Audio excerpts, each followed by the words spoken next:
Though the amount produced is far below national demand, rice is still loved by the people of the far north who prefer it because it's highly nutritive and has a natural fragrance. Henry Tato Ekambi of our CRTV Far North Bureau says though rice production is facing some difficulties in the region, efforts are still being made to boost production and sales. If you call it the Semri rice or the Yagwa rice or even the Maga rice, then you are talking of the same thing. The Semri rice produced by the Rice Modernization and Expansion Company Semri in Yagwa is said to be the leader of made in Cameroon rice, as it's about 65,000 tons produced annually, counts for more than 60% of the rice produced in the National Triangle. Though the rice produced by Semri is largely insufficient to meet the demand of the nation, another problem that the management is working on is marketing this rice nationally. Fisi Kuma is the general manager of Semri. We are already selling the Semri rice in Marwa, Garwa and in Gaunderi. We are now in the process of launching a regular supply in Yaoundé and Douala.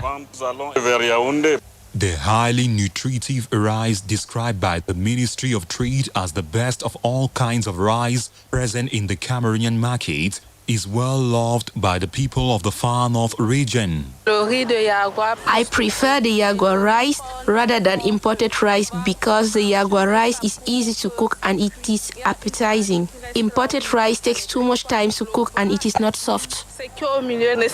And since rice needs continuous water for the best results, the project Sahel Water in the Ministry of Economy then came into being to help local rice farmers conquer this difficulty. Patrice Hassana is the coordinator of the project. A rainy season, it is difficult to have rainy water. But when we have a dry season, we have a problem with water. When the rain is not good, we can take water to do bore in solar to help them to have water to produce. When you have water in all season, you have a big production.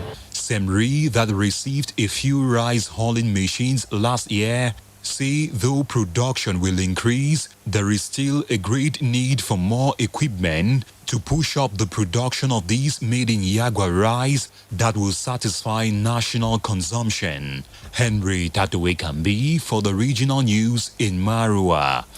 Over 200 female associations in the north are actively involved in the processing of their farm produce, highly relished by consumers in and out of Cameroon.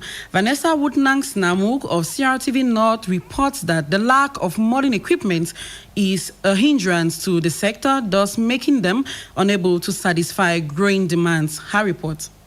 Food processing greatly attracts women in the north, most of who are grouped into over 200 female associations and cooperatives dealing mostly in local farm produce. Dudu Haman is a woman leader who's been in the sector for over 40 years. We transform local produce like dried onions, vegetables, fruits into syrups, juice, granules, and paste.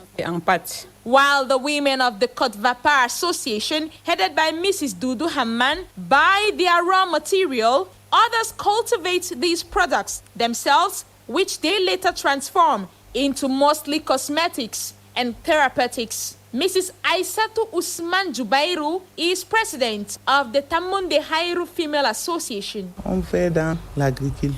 We cultivate corn and transform into flour, neem oil, lime oil, balanite oil, shea butter, sesame into soap and other cosmetic products. The finished products are mostly sold in the numerous exhibition fairs organized by government and her development partners, which has earned some of these female associations national and international recognition and made many to gain economic and financial autonomy. We are doing well because we are able to fend for ourselves and our families, though the means are limited. But the lack of adequate equipment for food processing and the limited access to funds greatly impedes the endeavors of these women. We lack machines. This retards and reduces our output. The lack of financial resources also hampers our activities. It's not easy, but we are making great efforts. Some products are not easy to get because most of our products are in rural areas, far from rich. Most of times, we do manual transformation. We also have difficulties of conserving and packaging our products.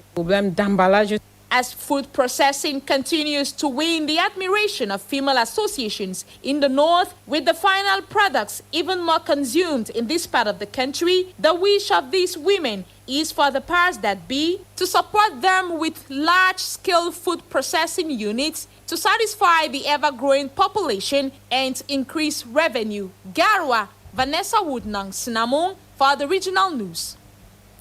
Actors involved in the production of made-in-Cameroon goods have described the city of Douala as the center that hosts the majority of these products, as it is easily accessible by all and a perfect zone for international shipping of the made-in-Cameroon brand.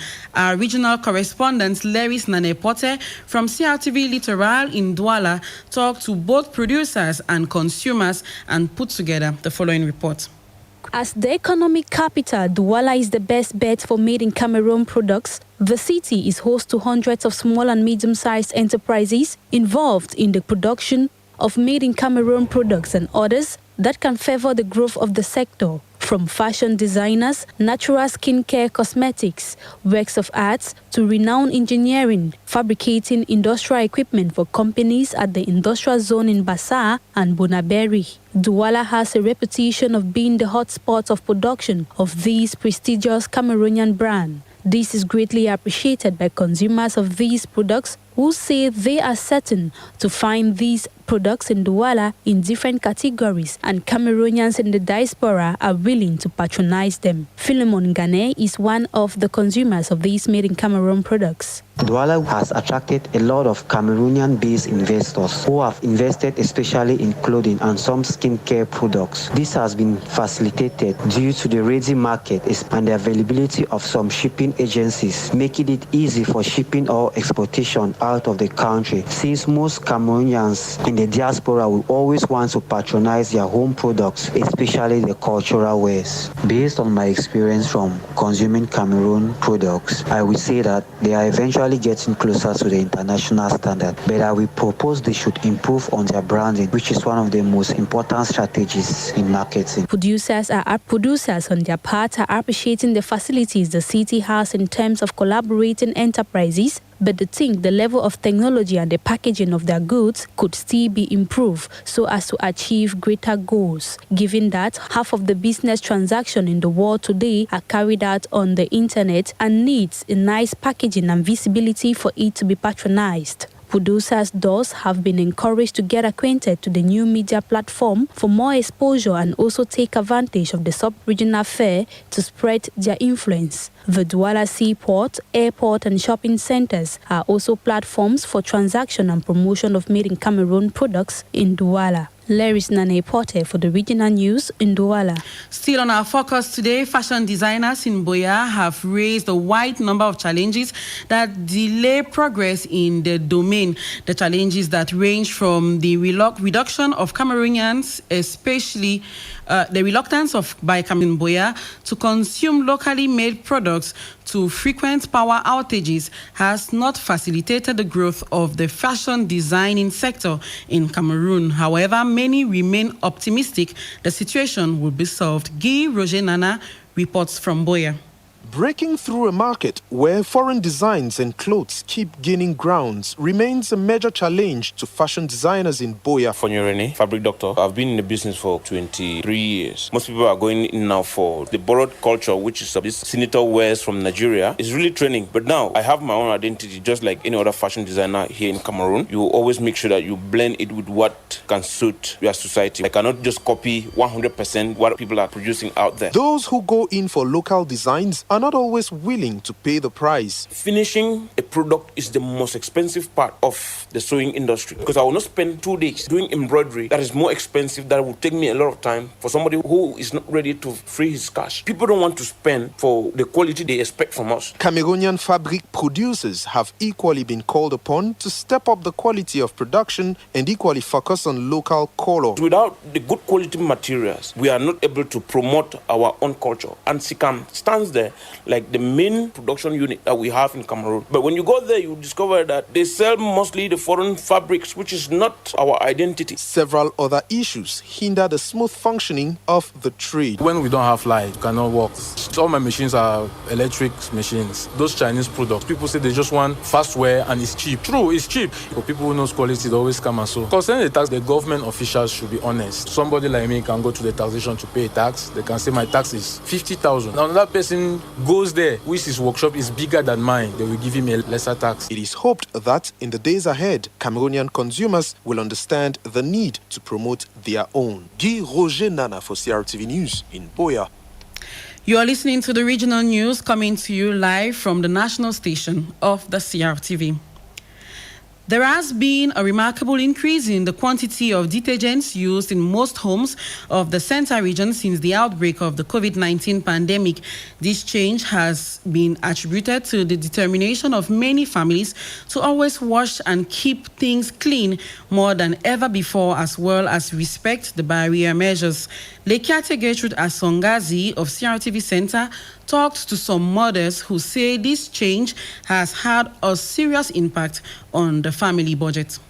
The rate and frequency with which laundry is done in most households in the Center region since the outbreak of the coronavirus has witnessed a huge increase, particularly with the confinement of many persons in homes. This naturally has also affected the quantity of detergents, but Faiza Abdullah is a parent. With this coronavirus, the rate at which we use detergents in my house has really increased because these children are in the house constantly and you cannot stop children from playing. So they will go and play and dirty themselves, and to do their laundry you need to use a lot of Omo. At first you can use 5 packets, but now you can 10 because there's a virus outside. You need to really be careful on the way you use detergent so that you can kill all the virus on their dresses or the bacteria. In order to keep the coronavirus away from homes in the Center region, detergents are now bought in very large quantities, leading to an increase in the family budget. Blessing Mache is a mother. We now spend more than four, like detergents, savon, eau de javel. Unlike before, they are in school and the little things we get, we wash them and we spend less. But now that they are at home, we ensure that they change their dresses 2 or 3 times a day. We clean the floor 3 or 4 times a day to secure their health. Dishes they eat constantly is not easy because we really do spend during this period, unlike before. After all has been said and done, most parents have taken the decision to keep their homes and children safe during this period of uncertainty, since prevention is better than cure. Lekiate Gertrude Asongazi, Regional News Center. Several inhabitants of Adamawa region have affirmed that they depend solely on indigenous traditional medicines for healthcare, especially during this period marked by the coronavirus pandemic. One of the traditional healers people mostly visit for the treatment of numerous diseases is Ismaila Yaya, who says in about 1 week his cure for COVID-19 will be ready for use. Ellis Waji Bania visited the traditional herbalist and now reports. At his Tongo residence in Gaundere, the traditional healer Ismaila Yaya receives several patients on a daily basis. They queue up and go through consultations with the belief that herbs can cure lots of diseases afflicting them. I did not undergo any specific training. I inherited everything I know from my father. I specialize in the treatment of rheumatism, typhoid, malaria, and all sorts of hemorrhoids. With the use of herbs and other concoction, Yaya says he has for the past 20 years cured numerous diseases. It's often said when you heal one patient, you gain 10 others. I have patients all over the country, even abroad, like in Libreville. Once a patient calls and is diagnosed, I send the herbal medicine wherever she or he is in the world. The appearance of the coronavirus has permitted the traditional healer to explore a new field that can lead to the discovery of the cure. If I'm an expert in treating rheumatism, then the coronavirus can't be more than me. I'm putting together the medicine with more antibiotics, and it will soon be ready for the treatment of COVID-19. While many in this part of Cameroon await his cure for COVID-19, the traditional healer argues that he currently works in collaboration with hospitals and medical laboratories when consulting and treating patients. Ellis Wajibanmi, CRTV News, Ngaoundiri.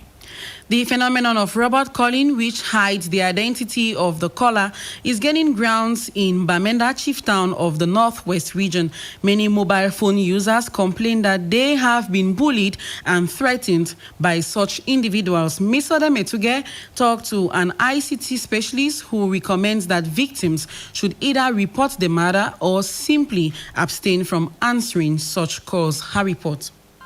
The caller ID is masked. It is a robocall. However, the cell phone owner, a woman, decides to answer the call and she is treated to a scam. You would struggle to see how you make the offer. When you make it or you beg them to carry for that, I'm talking 5 for you.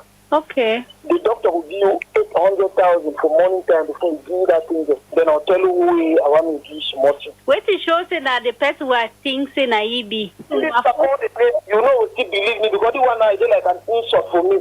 I'll call you. Or if you can't say over, you said, if you know I'm calling for video call, don't leave them. An ICT expert in Bamenda, Henry Gufo, cautions phone users against following the unknown caller's instructions without making sure he or she is genuine. The difficulty we have is just that when you track down this group, another group will develop this way. We track down this group, another group will develop this way. But the government is trying its best to work in collaboration with these operators to track down these hackers. Henry Gufo advises that Bamenda-based victims of phone call swindlers should report the matter to the branch office of the National Agency for Information and Communication Technology, best known by its French acronym, ANTIC. Mesa de Mituge, CRTV News, Bamenda. That was what we put for you today on the regional news. Lucy, the news was produced by student journalist on internship, Kelly Eben. I've been Etel Edimoli Vitambela in Yaoundé. Thanks for listening.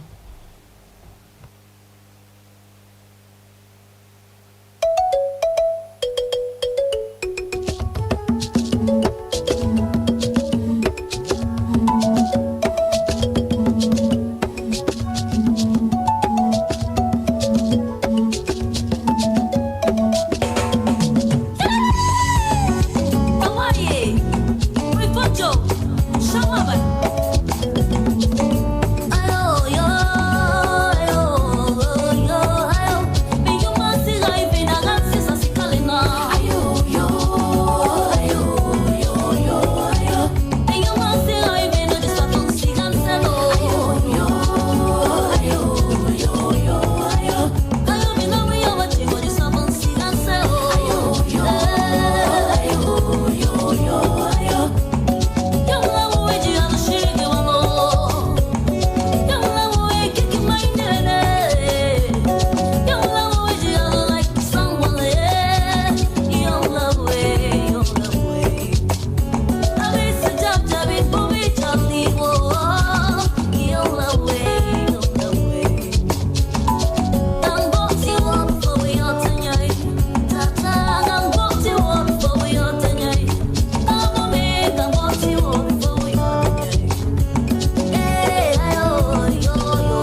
Youngla by Chile all the way from Solan in the Northwest region on launch on this time we go environment. The Worldwide Fund for Nature, WWF, has signed a press release calling for urgent global action to avoid another pandemic in the near future.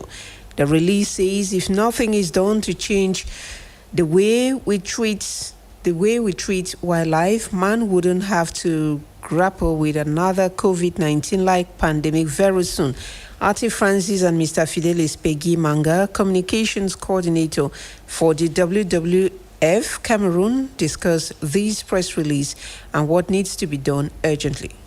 This press release was prompted by the COVID-19 pandemic, which is shaking the entire world today. And WWF, as an organization that is keen on ensuring that people live in harmony with nature, had to do something to be able to help people and nature to thrive together. So this press release that was published on the 17th of June actually draws our attention to the risks we are facing and the dangers that we are going to face, many other pandemics that might be caused as a result of human interaction with the environment. So what we are saying in this press release is that most of the pandemic that we've had since 1945 have been caused as a result of our interaction with nature. They have been zoonotic. In other words, they have been caused by transmission from animals to man. So they jumped from the wildlife to human beings due to the fact that we interact even much more with wildlife and with nature today. What are the conditions that favor the spread of these zoonotic diseases? Actually, when you interact very much with wildlife, the risks are you might be contaminated by these wildlife species. So you have human pathogens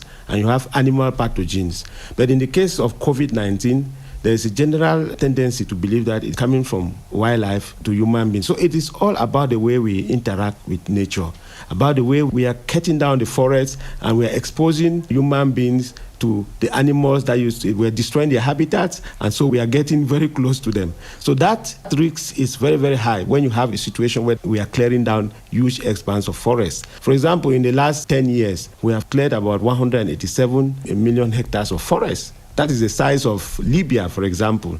And when you cut down these forests, the organisms that are living in the forest, the animals that live in the forest, they don't have a habitat. And then when you consume these high-risk species also, like pangolins, like bats, and so on, the risks of having zoonotic infections are very, very high. So we're saying that it is the way we interact with nature that has contributed a lot to the spread of zoonotic diseases.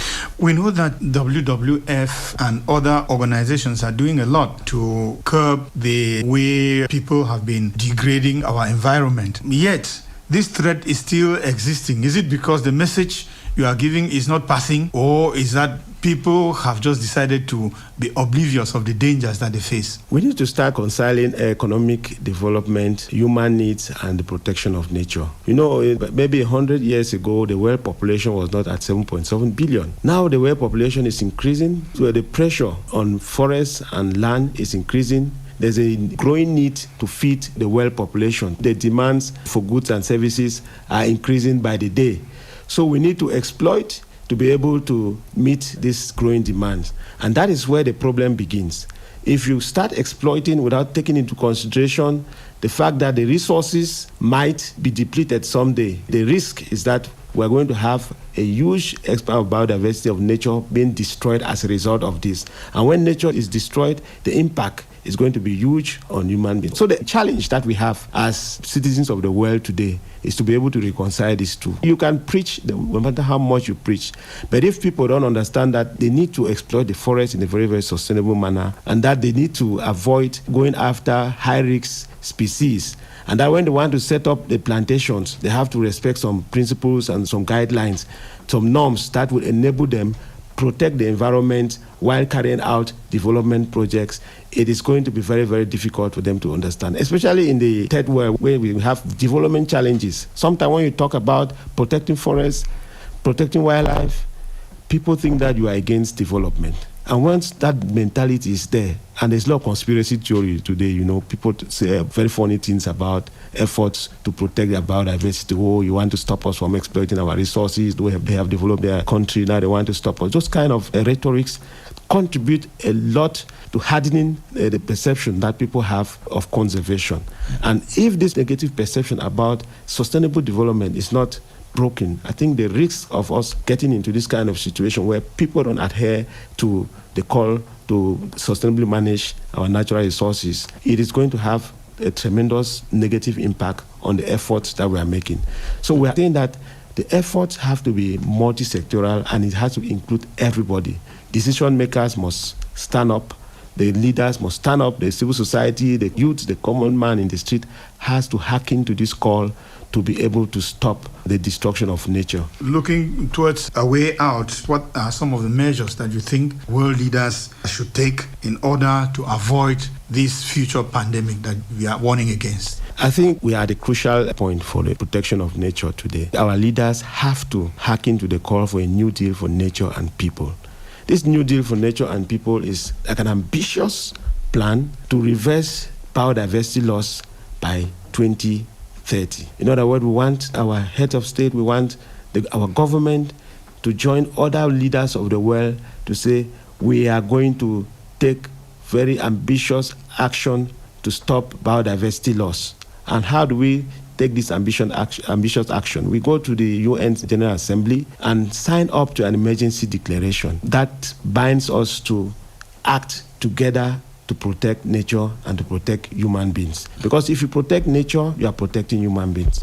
For communities, for example, want local people to raise their voices for the planet and hold their leaders to account, call on their leaders to take action.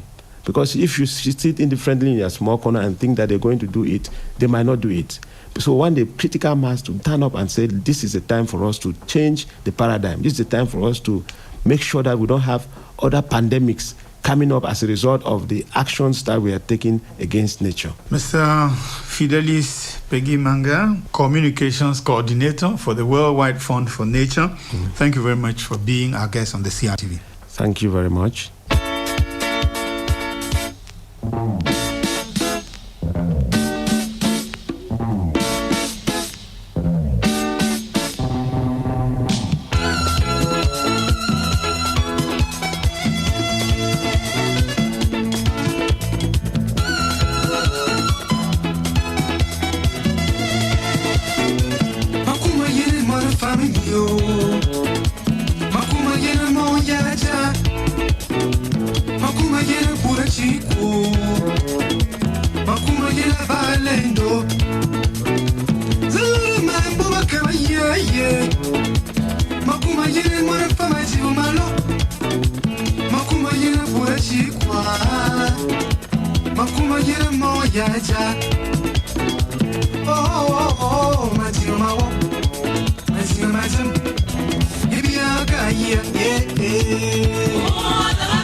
Well, 2:45 by 2:35 by studio clock.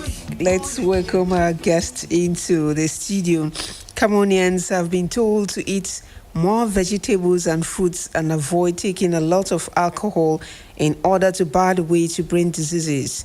The Executive Director and Chief Executive Officer of the Brain Research Africa Initiative, Professor Alfred Jamshi,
and chronic brain disease, and that's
Ya keva mumba mjo bi man ya wok chenyo itam ja bata na botu ba mazo bata na bedokita le docteur ba révérend docteur Michel Zongovono nyete ana précitaire en thème Philadelphie atoti sonomba ma vale ma bata ni ba mona mingawe ma bata révérend docteur Mbitagi ba mona mingawe ejadeo le ma vale ma bata révérend docteur Fouman nyata dans ba le keke ya précitaire en thème mangatele eyewondo ma bata révérend docteur Zomevele Baudelaire bes bene be docteur be pasteur ya EPC ma bata na febot ba sa majesté be atangane Emmanuel Mvojam ma bata na nya mwanye émission ya la nangondo avala tef patriarche Nkili Thierry ya zam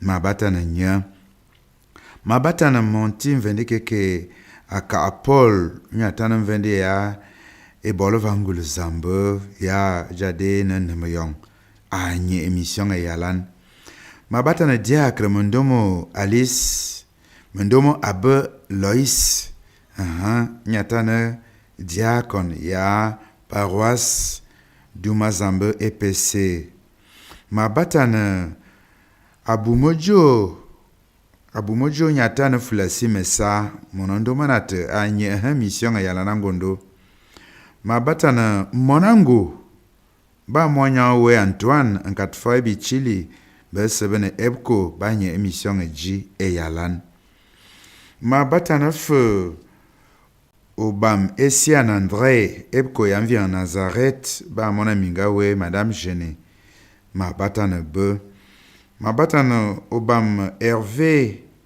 un fem vende à champ d'évangélisation ya Dumé Manuel yate en gagnant ordination imiena tebe mvende minga uka tebe diakon le chant ya Adume Manuel EPCO ma bata na nya avaltef ma bata na nchono mvende akono Kennedy enyete anano monga na pasteur ma bata na nya ma félicité fenya ba mona minga we dudu bene la tengote ba ma bata na be wona ma betafa bata na ondum Martial monondoma na yaye mendong awo bo chauffeur deli nyane na yon akunu ka susu beleten dibeche abetemo tua nyane fo ve yala nete amwanye émission tangondo ma bata na vende keke sur Josier Oliver à madame Owe Diacon ma bata na be banye émission ji ma bata na no vende Pierre Mbe Coton vi en Nazareth nalfa mama Marie Abia vende ya joba tata anyata na bangoje Trust Hélène benangale ma bata na be ma bata na Moïse Zambo vende keke ba Diacon Doris benan kolando mjope banye émission ji nalfa mama Rayi ma jabongoto ma bata na nya nyate binga bonda je yon binga kawu mvenderi Gobert ya ma bata na mama Rayi makana na bata na mvoja Andreo Bambijo mvende keke ya njafo Cesare ane betamvojam anye fe mission ji na mo wale kuya bi bata na bot bovok sondo azunga tate aye kanse bitamanyo e botan ya sulan ndom vam tati Jesus Christa betanyane azambe sa fula mile me afufu ben sisim bi jalaban be babase be baba nyonga be yankane ya ndibichewu amba bete bo yana ngunda mbamba mbia mosazu mosi ya Yehova mbamba mosenfa ababu ni Christ amwa ajina zambama ne yakombo vomba sobo ya vambia mosenfa abatebu ni Christ amoba yetoba na sota atos Yehova va bia ngulia kon la min lemento songa na mabon amozamba na tenya wi mbia motfana mbia motasa kon lan dembene beta mbamba mbia mosenyo e bomba ba mo sun fa wangan babu ni Christ mo Christa kuma yeto mo jangan ve ba mo si ya chila yo fa ya baba se beneto kumbo konlan be bia lona be jibe min lem e ba na la tati on dia ko no meto amen.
President John Magufuli. Ugandan artists have petitioned the parliament over laws that they say are hurting the country's music industry. According to the musicians, they were not consulted while the new legislation was being drawn up earlier this year. It includes the vetting of new songs to prevent negative comments about the government. In sports, board members of the Cameroon National Paralympic Committee are seeking ways to implement an effective national technical policy in the fields of training and adequate supervision of para-athletes in the country. This is during their board meeting that is underway in Yaoundé under the chairmanship of the president of the Cameroon National Paralympic Committee, Jean-Jacques Ndoudoumou. Speaking at the start of the meeting, Jean-Jacques Ndoudoumou underlined the need to create a national technical committee to oversee the strict follow-up of the major decisions to be arrived at during the session. And that was the news bulletin presented by me, Drusilla Mokoso-Joki. CRTV's afternoon edition continues in a moment with Mireille Lambo. Good afternoon. Washing our hands regularly will save lives. CRTV's afternoon edition. We set the pace. CRTV's afternoon edition. Connecting people.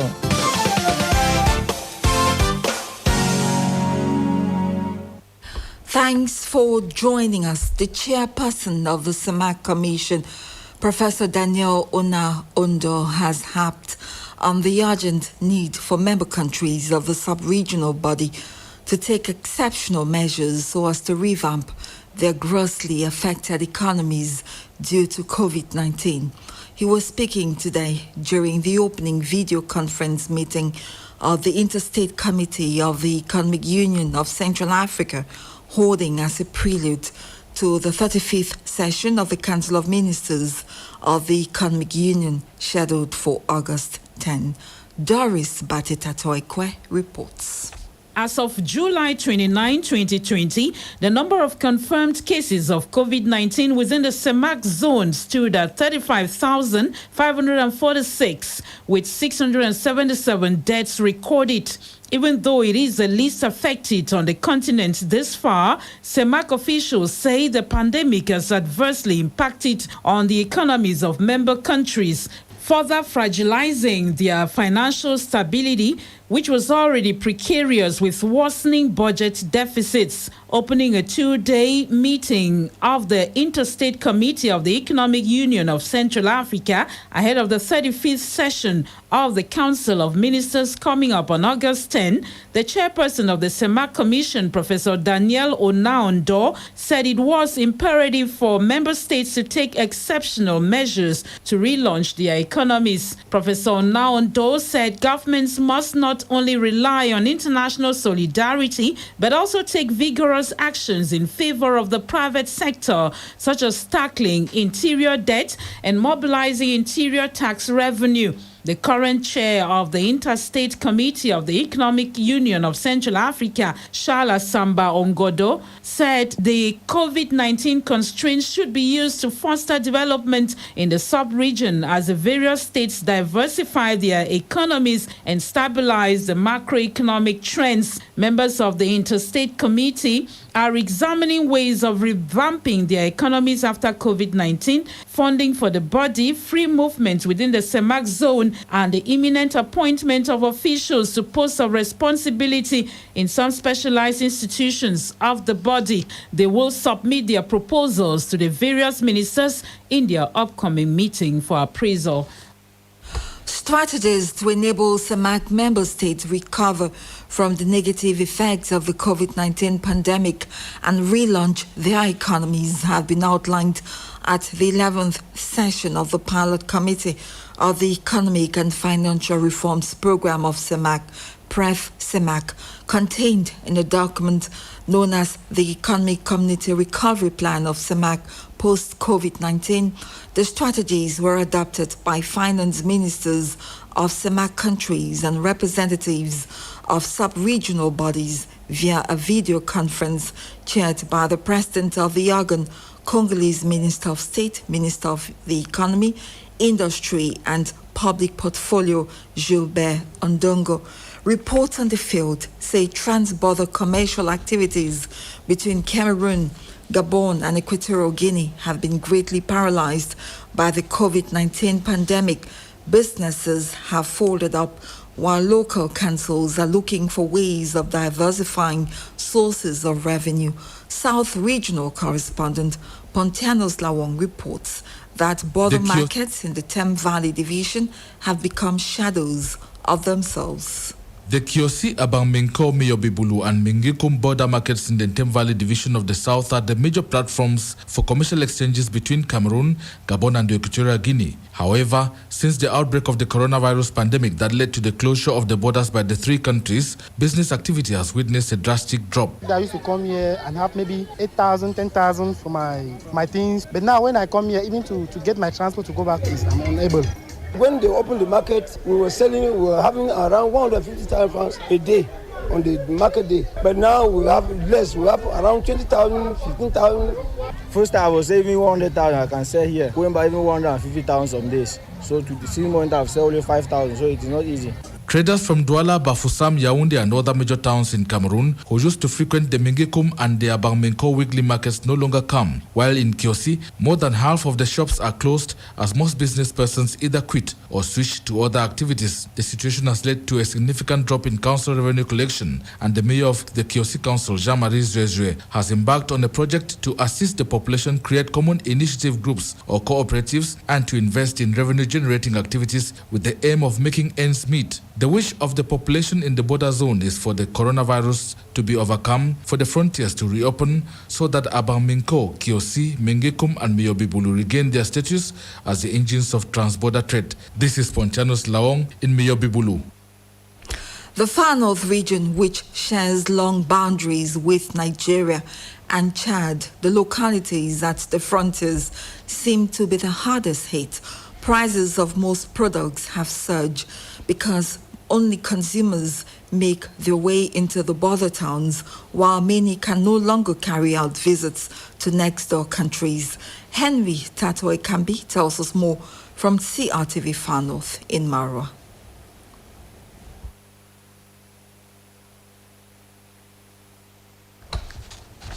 Henry Tatoe Kambi should be coming up in our later editions of the news. The huge financial, economic and health challenges being faced by Cameroon and the other 5 member states of CEMAC following the COVID-19 pandemic have been duly addressed with concrete solutions proposed by the region's top financial and economic experts during the 11th ordinary session of PREF-CEMAC. Baptized the Community Recovery Plan, the document details the functioning, contours and strategies CEMAC member countries and regional bodies must set in motion in order to steer the bloc's failing economies onto brighter days. Drusilla Mokoso Njoki. Cameroon, Chad, the Central African Republic, Gabon, Congo and Equatorial Guinea have had their fair share of COVID-19 woes, not only on the sanitary and health domains, but most assuredly, their economies have taken somewhat devastating blows.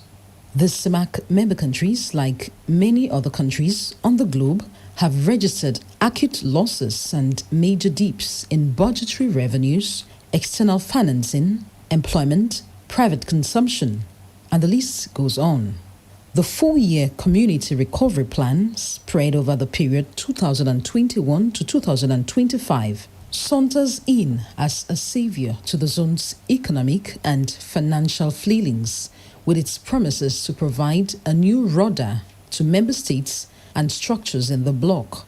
Major axes being developed by the plan to cushion the negative effects of COVID-19 include the acceleration of structural reforms for a sustainable and more inclusive growth, the local transformation of natural resources, the completion of regional integration moves, and the consolidation of a unified market, among others. Stronger and more dense allocations will go to healthcare. Funds will be reallocated to non-priority spending in order to strengthen the healthcare systems of countries. Sub-regional financial institutions will have clear-cut roles to play and targets to meet in order to assist states and the failing private sector. In so doing, CEMAC states would have pooled resources and expertise to beat back the risks of inflation, unemployment, pauperization, and provide inroads for stronger external trade, financial stability, and a spike in budgetary revenues. We come back to the Far North region, which shares long boundaries with Nigeria and Chad. The localities at the frontiers seem to be the hardest hit. Prices of most products have surged because only consumers make their way into the border towns, while many can no longer carry out visits to next-door countries. Henry Tatoe Kambi tells us more from CRTV Far North in Marua. The coronavirus fell like a sledgehammer on the heads of the people of the Far North region, though those of the border towns seem to be feeling the pinch more. Umaru Tuku, who resides in Yagwa, says the restriction of movement is making life difficult. This corona of a thing has crippled us. I used to just throw into Bongo in chat before, but today you have to think of how to enter and how to get out. Mariam, a resident of Kuseri on her part, is lamenting over the hikes in prices triggered by COVID-19 restrictions. In Kusuri, meat is more expensive, so people usually go over to N'Djamena to get it. But now, almost all activities have been halted. The majority of traders we used to go to no longer have access. Prices have gone up. What we buy at 5,000 francs is now 7,500 francs. The populace of these frontier localities and the customs service, who are also experiencing tough times, are now hoping and praying the borders open up fast. Marua, Henry Tatoe Kambi, CRTV News. Washing our hands regularly will save lives.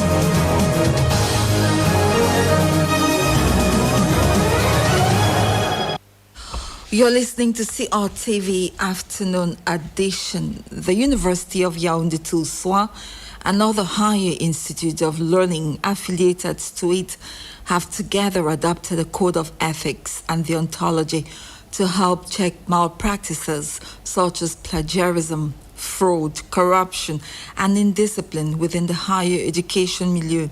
The reference document was adopted in SWA today during a meeting chaired by the rector of the university, Professor Adolphe Minkwashe, who also announced the imminent procurement of a software to check such malpractices. Details with you, Hortensia Time. The reference document consists of 4 chapters, which are subdivided into 45 sections. The first part dwells on the fundamental principles of ethics and deontology. The second deals with the rights and duties of all actors in the university milieu. The third recalls the rules and regulations in force, and the last chapter details the action plan to implement the Code of Ethics and Deontology. The new document, according to the Vice Rector, Professor Edmond Biloa, will restore order in the University of Yaoundé too. It's very important to lay ground rules for a given community like ours. We are now going to have deontological and ethical rules that will guide us in the way we conduct our day-to-day business, be it in the academic field, be it in the relationship between students and teachers. Speaking on the occasion, the rector of the University of Yaoundé too, Adolphe Minkwase, said the Code of Ethics and Deontology will enable the higher institution of learning to go back to its fundamental principles, which are liberty, integrity, and responsibility. The adoption of the Code of Ethics and Deontology by the University of Yaoundé too comes on the heels of the recent circular of the Minister of Higher Education for all Cameroonian universities to respect the rules of ethics, administrative and academic deontology. This follows observations that certain ethics and deontology had been breached in all universities, leading to corruption, promiscuity, plagiarism, amongst others, in the university milieu. Persons with visual impairments living in Cameroon now have access to sustainable development goals transcribed in Braille. Chairing the presentation of the transcribed document in Yaoundé today, the Minister of Social Affairs, Pauline Irengene praised the Club of Young Rehabilitated Blind of Cameroon, SEJAC, for the laudable initiative of promoting inclusion via access to adequate information. Details with Sam Lingam. 17 Sustainable Development Goals transcribed into 74 Braille pages. This is the document the Club of Young Rehabilitated Blind of Cameroon, SEJAC, presented this Tuesday in Yaoundé to the public. Over 12 million CFA francs is the cost of the transcription project, entirely supported by the United Nations Development Programme to enable visually impaired persons have access to adequate information. For the director of the Club of Young Rehabilitated Blind of Cameroon, Kokobeto Mowa, information is vital in decision-making and inclusion. We are expecting persons with visual impairment to participate to the development. We cannot expect it without helping them to have in their hand the tool that can allow them to be aware of all what is going on. They can now be informed on what is the 17 development goal. They can easily analyze their contribution. The ambition of the non-governmental organization is big as they wish to distribute the Braille version of Sustainable Development Goals to the 10 regions of the country. Kokobeto Mowa once more. We still have in our country many children with disability who cannot go to school, many children with disability who need to be trained. So we think that we still really have much to do. One of the things is the development of our National Inclusion Center to answer all difficulties of children with disability, not only those with visual impairment, but the different type of disability. An initiative praised by the Minister of Social Affairs, Pauline Irengene, underscored the importance of a joint action to alleviate poverty, adding that there can be no development without inclusion. It was also an opportunity for the Club of Young Rehabilitated Blind of Cameroon to commemorate its 32nd anniversary. The COVID-19 pandemic and the socio-political crisis have been identified as key factors responsible for the rise in gender-based violence in the Northwest region. Officials of the United Nations Populations Fund at the start of a 5-day workshop in Bamenda today cited women and girls as the most affected group. Participating organizations include the Center for Human Rights and Peace Advocacy, which is currently grappling with several gender-based violence cases in the Northwest region. Mabel Makemdi tells us more from CRTV Northwest in Bamenda. The most recent case on the table of EDIFB of the Center for Human Rights and Peace Advocacy is that of a woman who is undergoing physical violence perpetrated by her partner. She showed us picking her phone with a big wound on the head that the man had her beaten until she was taken to the hospital. The man had promised her that wherever they meet, that he would eliminate her. Results of a recent assessment carried out by the United Nations Population Fund indicate that more than 80% of the respondent service providers have not received training on gender-based violence case management and data collection in the last 3 months. According to the UNFPA gender-based subcluster coordinator Alio Maiga, the training will address the situation. We want to make sure that there is someone in the community with the required skills to provide psychosocial support to the victims, quality healthcare, and if possible also to provide them access to safe shelter. The 5-day training targets some 30 local organizations actively involved in the fight against gender-based violence in the Northwest region. Mabel Menkemdis, Akem CRTV News, Bamenda. In news out of Cameroon, prominent Tanzanian opposition figure Tundu Lissu has been nominated to run for October's presidential election by his Chadema party. The nomination was a test for Mr. Lissu, who had to prove to opponents that he is still in force to be reckoned with. He will now challenge incumbent President John Magufuli. Bertrand Osomba tells us more. I have just announced my bid to contest the position of President of the United Republic of Tanzania in the forthcoming general elections in October of this year. For the past 5 years, Tanzania has gone through hell. Since coming into office of the current president, John Pombe Magufuli, the Tanzania that the world knew about, the Tanzania that we Tanzanians knew of, has been turned upside down. We have gone through unprecedented violence by the security forces of the government, the business community, the people, organized civil society, the press, workers, everyone in Tanzania has been affected by the policies, by the violence, by the human rights abuses of the government of Tanzania. And therefore, there comes a time when you have to make a decision. How do you put an end to these kinds of abuses? And I have taken a decision that, given my experience, given my position and my knowledge of the world and knowledge of Tanzania, it is high time President Magufuli was challenged in the presidential contest.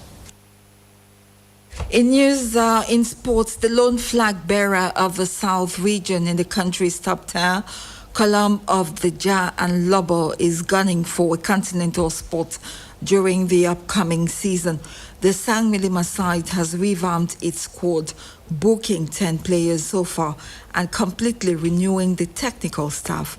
Clarence Aze of CRTV South has been monitoring the changes anew and now reports that the upcoming season could bring good tidings to the doors of the South region to fly higher and go continental. Last season was a remarkable one for Column of the Ja and Lobo. From a dwindling start of the expedition in the country's top tier, the Sangmilima team went really close to winning the championship. The break in the season imposed by the outbreak of COVID-19 prematurely ended the team's dream, leaving them on the third position. With a new season around the corner, the management of the Sangmilima outfit is poised on achieving greatness next season, eyeing trophies and a continental spot. With the departure of the head coach, Gabriel Zabo, to start Reina and other key players in the likes of Elimbi, Suleiman, Sufa, the team's leadership has been unveiling new recruits to keep their dreams alive. Column's Director General, Charles Ele, has in the past 2 weeks announced the signing of a new technical staff with Jules Onana Abba, former Tone Kalara club coach, as the new tactician. He is to be assisted by Fils Boudon Patrick Ondobo from Dragon and Etunzi Ngono from Tekase as the goalkeeper trainer. 10 players have also been presented to fans of the club, including 1 goalkeeper, 5 defenders, 3 midfielders, and 1 attacker. Apart from the goalkeeper, Mfo Finia from Ade of Mongomo in Equatorial Guinea, all the other players are from other first division sides in the country and have a mastery of the championship. The players as well as the technical staff have all signed a year contract whose renewal would depend on their output at the club. The Director General of Column, Charles Ele, says more players will be presented in the days ahead as the club looks forward to correcting last season's errors so as to book a continental spot and back home. CRTV News, ebolowa. A recap of our top stories before we take leave of you. Countries belonging to the SAMAC bloc have been enriched with strategies to enable them recover from the harsh effects imposed by the COVID-19 pandemic.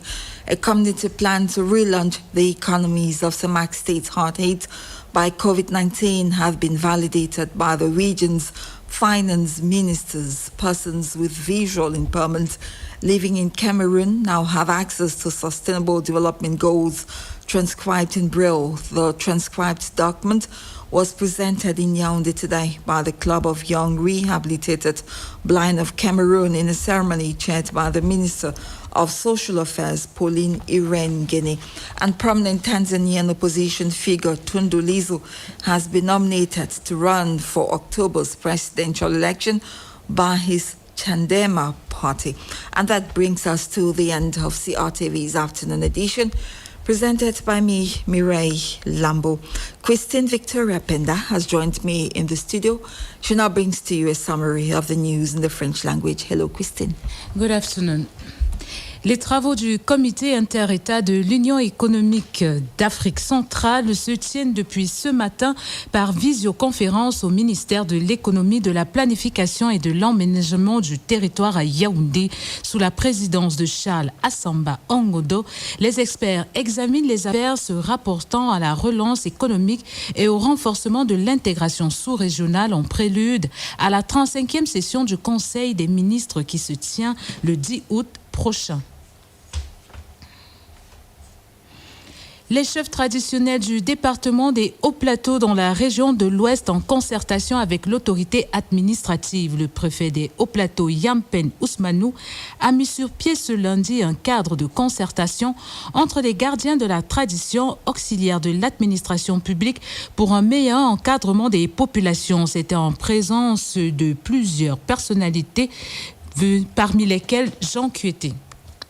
La 3e session ordinaire du conseil d'administration de la SONACAM est en cours à Douala. C'est en prélude première repartition effective des droits d'auteur par l'organisme de gestion collective prévue dès la semaine prochaine. Également sur la table des discussions, le passage de la structure à la digitalisation.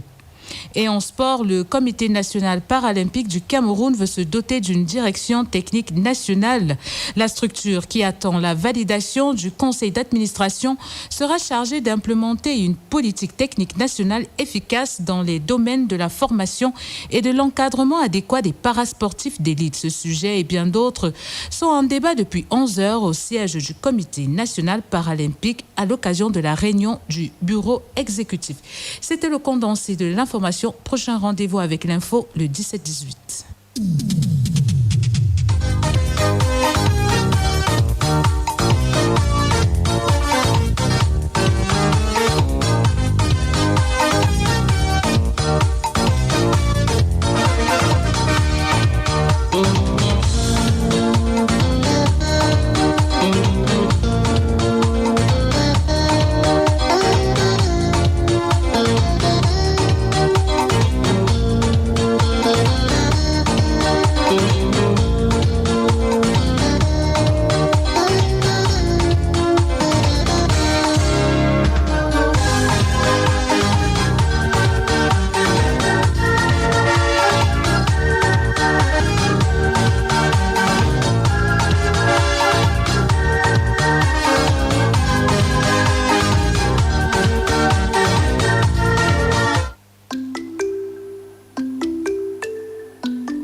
You know pas c'est seulement 6 mois. Mais gars, il y a les deux où tu te lèves le sable, tu begins à Wanda que rien dans ta life ne waka. Que oh, même les pays frais qui au quoi te côté le café begin à te call waka. Tu begins à sciencer sur all les faux que tu as pu d'eau. Tu Wanda que tu veux un bindi way mais gars. Y a pas les deux. Assez, c'est encore quel récon te brasse pour n'importe quoi. Bindi on te bloque. Pourquoi les gars y a mon de battre comme ça? Assez, la vie si c'est même quoi non? Moi et Wanda mon frère, ça c'est même quoi. Les gants ont le sang à l'œil, tu t'amuses on te blesse.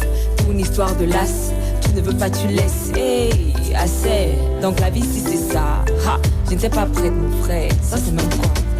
C'est l'undem, c'est l'undem, c'est l'undem, c'est l'undem. Pelika c'est l'undem, hey, c'est l'undem, c'est l'undem, c'est l'undem, hey, c'est l'undem. C'est l'undem, c'est l'undem, hey, c'est l'undem. En fait, l'undem, c'est quand tu deviens la jumba de ton Dieu. La foi est libre, pourquoi les gars vexent quand tu es un mot ton Dieu? C'est ta personne même qui te chiba, ta pays seul qui te sissia. Depuis que tu cours dans le sac là, Akadi donc de ça. On dit que le vol n'est pas mon, que notion doit se faire là. Mais quand les wins nous accaparent, quand on n'a plus de bola, le système est tchakap, les grands frères nous cacac. Well, ladies and gentlemen, welcome back to Lunch on Date. After listening to the news, we'll kick the second part of the program with trending stories in the social media. And Binaka Akbobechem, we are all ears. Good afternoon. Hello, Lucy. Hello, dear listeners. The following stories are making the buzz on the social media. A 32-year-old woman has been arrested for dumping her newborn baby in a gutter in Kongsamba in the littoral region of Cameroon. The lady, who goes by the name Mercy Dandwe, is based in the northwest region with her fiancé, and due to the crisis in that region, she had to move to Kongsamba to live with her auntie. While in Kongsamba, Mercy got intimate with her cousin and then she got pregnant. So her cousin got her pregnant. Mercy kept the pregnancy, and after 9 months, she was delivered of a baby, and Mercy later dumped this baby in a gutter in Kongsamba, where the baby died. After thorough investigations, the police traced the dead baby to Mercy Dandwe, who is now in police custody. This other one, listeners, some 2 tomato sellers have committed suicide in Bangante and in Yaoundé. Reports have it that these 2 ladies borrowed a sum of 12 million CFA francs from their meeting to boost their tomato business. And listeners, we must have noticed the difficulty that tomato sellers face now, especially following the border closure due to the coronavirus. These ladies were sure hoping to make huge profits from this tomato investment, but amid this coronavirus pandemic, from the 12 million CFA francs investment, they made only 2 million CFA francs. According to reports, this frustrating situation led the 2 ladies to commit suicide, as they couldn't imagine any viable source of income to pay their debts of 10 million CFA francs. So this last one, Lucy, a 30-year-old Moroccan woman, has confessed to butchering her boyfriend, mincing his remains and feeding them to some construction workers. This woman confessed she butchered the victim, who was in his 20s, to get back to him for dumping her after 7 years of a love relationship. Although this killing took place some months ago, the crime came to light only recently after the victim's brother went to look for him at the couple's home and allegedly found a human tooth in the blender. Now, a DNA test later confirmed that this tooth belonged to the missing man. The woman has been sent to a hospital for a checkup set to determine if she is suffering from a mental illness, and she will later face trial after the investigation is complete. These have been a lot for internet lurkers to digest, as they are still flooding complex opinions to whether murder or suicide can ever be justifiable. So that was it for what is making trends on the social media. I will be back on Thursday, same time, for what is making trends on the internet. Binaka, we wait to hear more online stories on Thursday, same program, and we turn the page for dead announcements from the regions and the national station. Before we head to Boya, these 2 at the national station. The family of Ndie Zamchang regrets to announce the passing away into eternity of their mother, Mama Grace Mangui, who died on the 18th of July 2020 in Akum. Both will keep service on the 7th of August at 6 p.m. and burial on the 8th of August are scheduled to take place at the family compound in Sakmela Quarter in Akum. The Nchang, Azar, and Fofu's families should take note. The Difang and Tabi families announced to regret the death of their beloved daughter, sister, and niece, Difang Joycelyn, on the 25th of July in Yaoundé after a brief illness. The burial program is as follows: Friday, 7th of August, removal of corpse from the CHU mortuary in Melen, Yaoundé at 3 p.m. 5 p.m. laying in state at the deceased residence at behind Immeuble Mercedes at Acacia, BMC. 12 midnight departure for Kumba in Mehmet Division.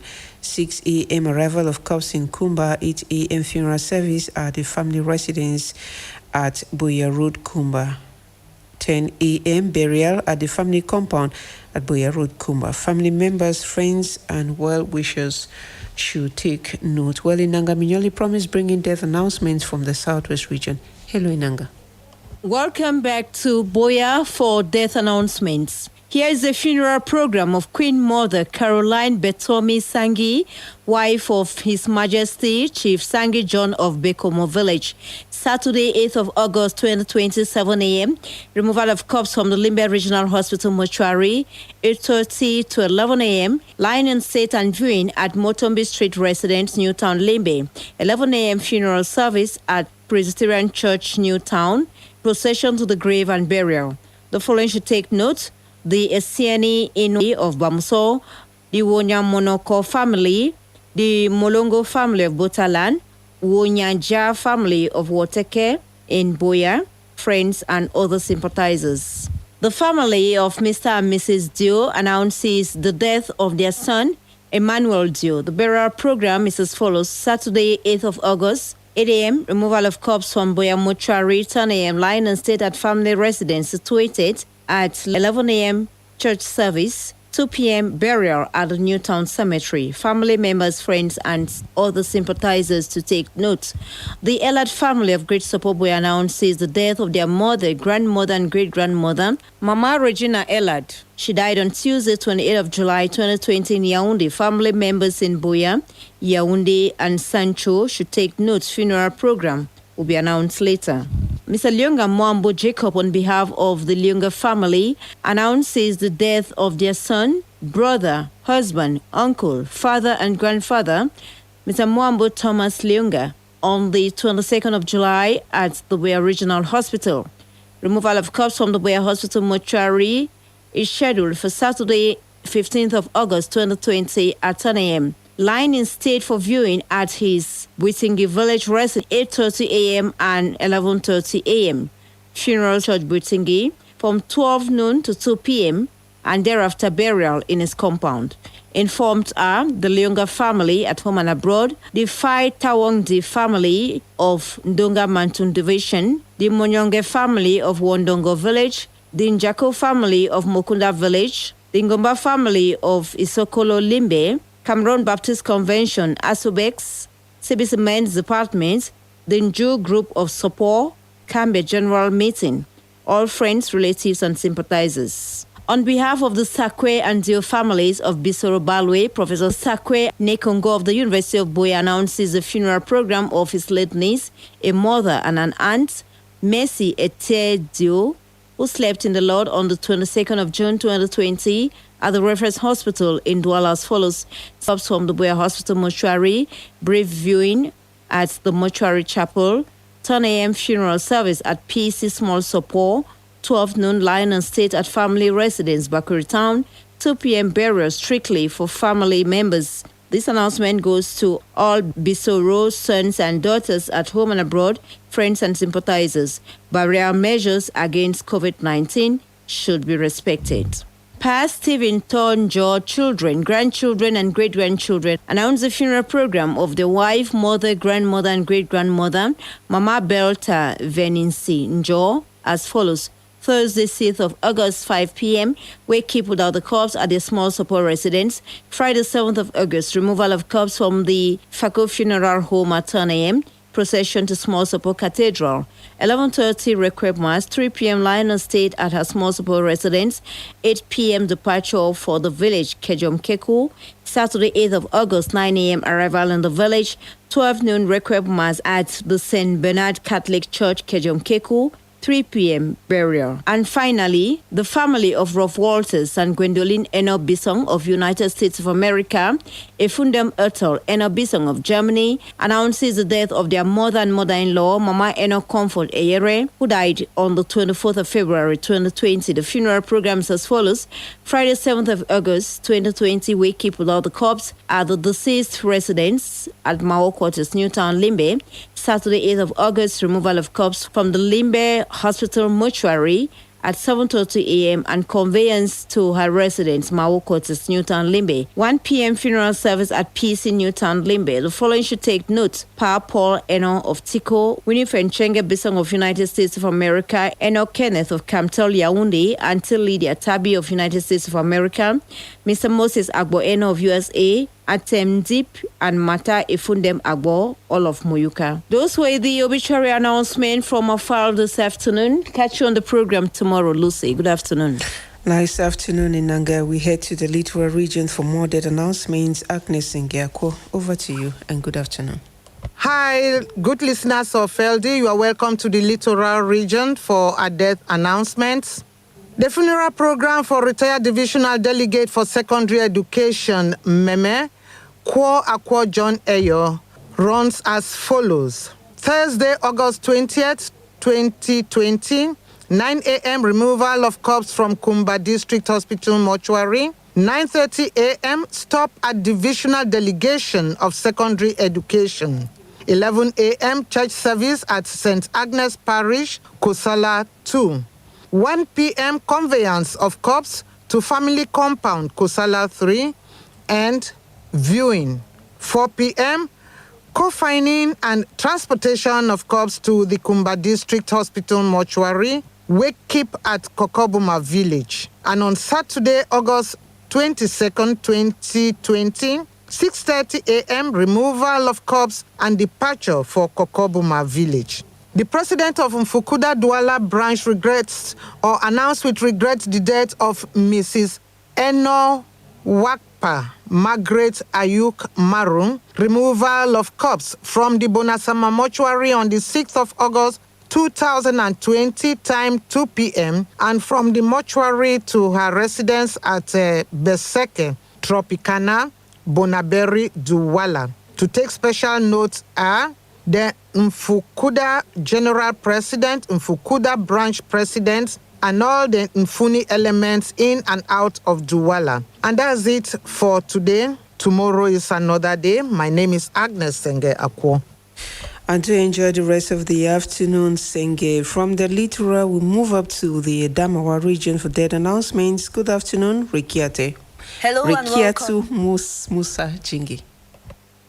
Hello and welcome to the Damawa for this lone death announcement. With me, Rekietu Musa Jingi. On behalf of the Sakwe and Dior families of Bisoroba Lue, Professor Sakwe Nekongo of University of Boya hereby announces the funeral program of their niece, sister, daughter and aunt, Mercy Etedio, who slept in the Lord on 27 June 2020 at the Reference Hospital in Douala following a brief illness.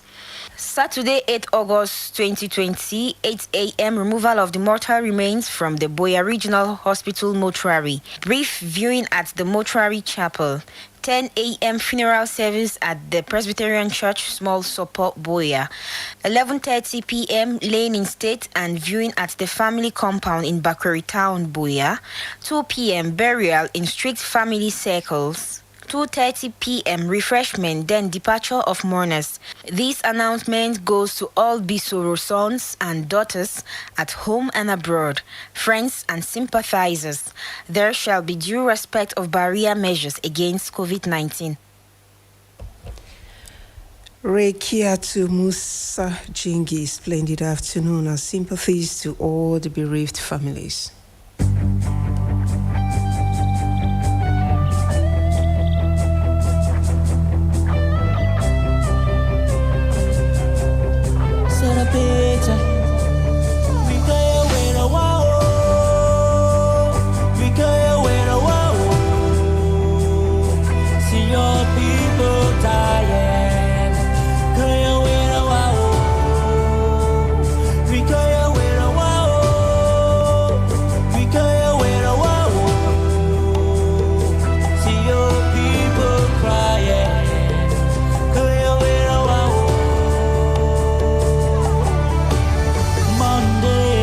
Saturdays and Sundays, more like your dying days, and your saddest days keep coming to you. Yeah. Gun blazing like sun rays, you feel like every day is a crying day. It's burning, it's burning me down. Hear the children crying.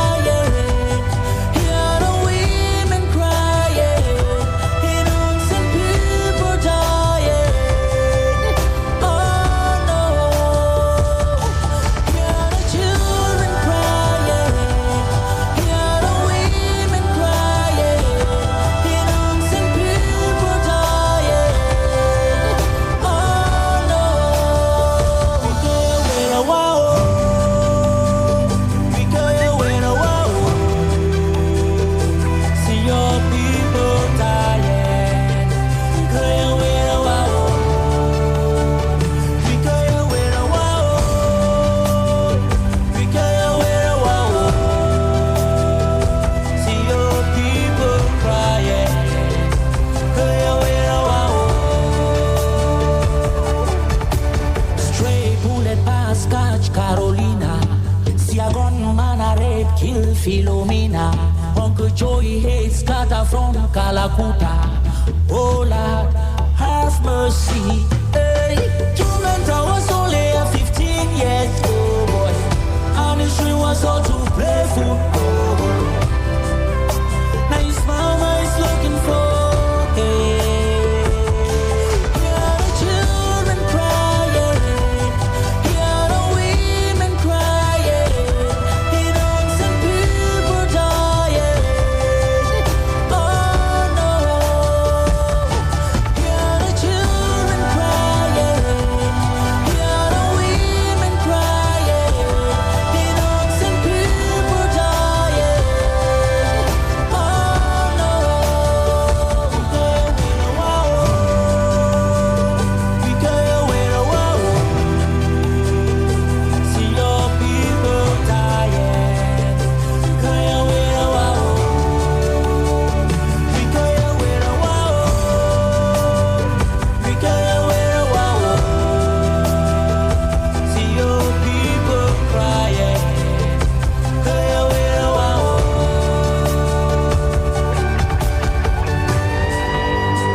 All we need is peace and love. For what violence can do, peace can do better.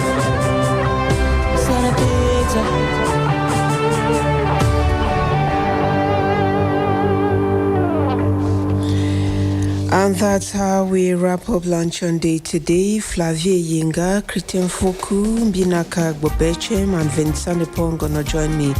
Lucy Boma to wish you all a splendid afternoon. Programs on the CRTV continue in the French language. I will be here tomorrow, same program, God willing. Bon après-midi is next with you, Eugenie Akambazu. Good afternoon. Bon après-midi, Lucy. Bon après-midi, Lucie. Bon après-midi à tous, chers auditeurs. Et c'est bon après-midi qui démarre sur le poste national de la CRTV avec une forte équipe pour vous servir.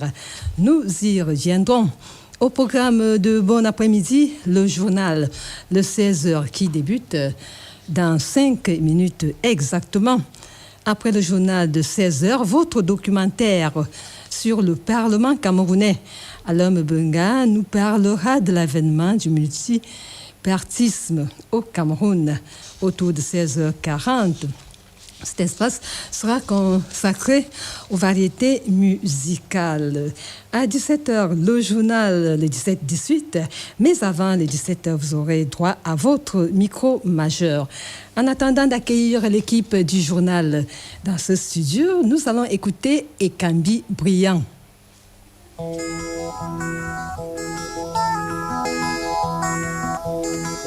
Onimbo asunya bwan umandolo moeno umamongele mamese mananga nonapi namasinga sobubi mulema mumonya weya nyola bola mongo nalondina ison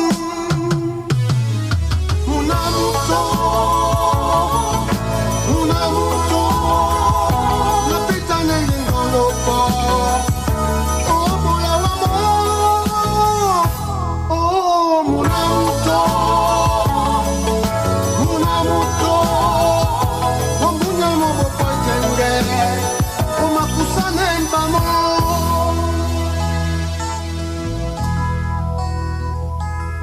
Nasibinga bombunya bomene tende oko namana ngande doti bulu na bulute nasima tokisane nasima pimba dipita wanga to bobotiti yende weli sane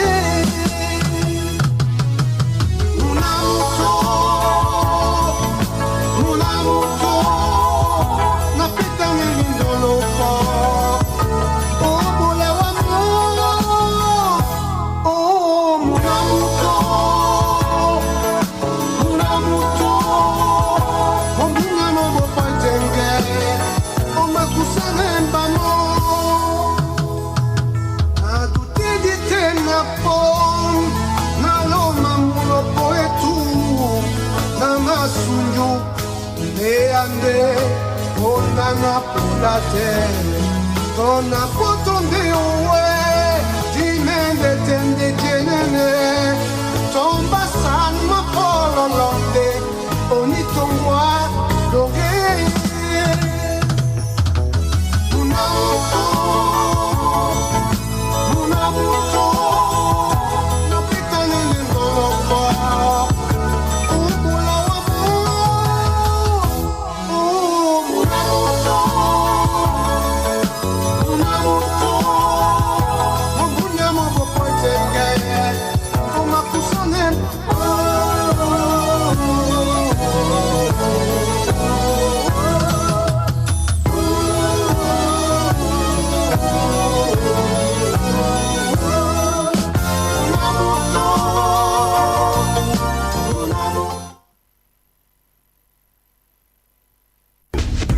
Vous écoutez CRTV Sud sur 97.6 FM.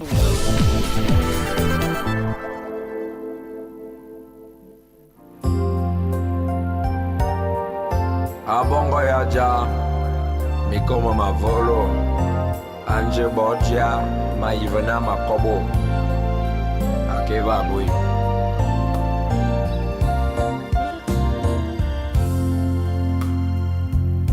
Sono di bombamba jam de malona mia abongo ya jal oh abongo ya jal ye mia wo fo sone mi te ko vola ne mia anaya bongo ya jal babena volo bobanyang o bili abubo mone vo ko bo for me binga be feeling to me e young to ya na bomba ya ye ko yanga na papa koleto asu ya na bike ya funga ne be kwesi makama bongo ya jale mi biri ba mone ve mi akante vole bobo nyombanan modase ane de son côté mi ave bi zambe miere yanga kansa no bo ministro ye anayana nkulo bon sombo yuane so wo volinga nyete nyabumwe ante mama mangana na biforo boba jang bangan anaya o ye abonga ya jama majono kusuwa funge yonge sawanga na yekebya ye jonge binga ye me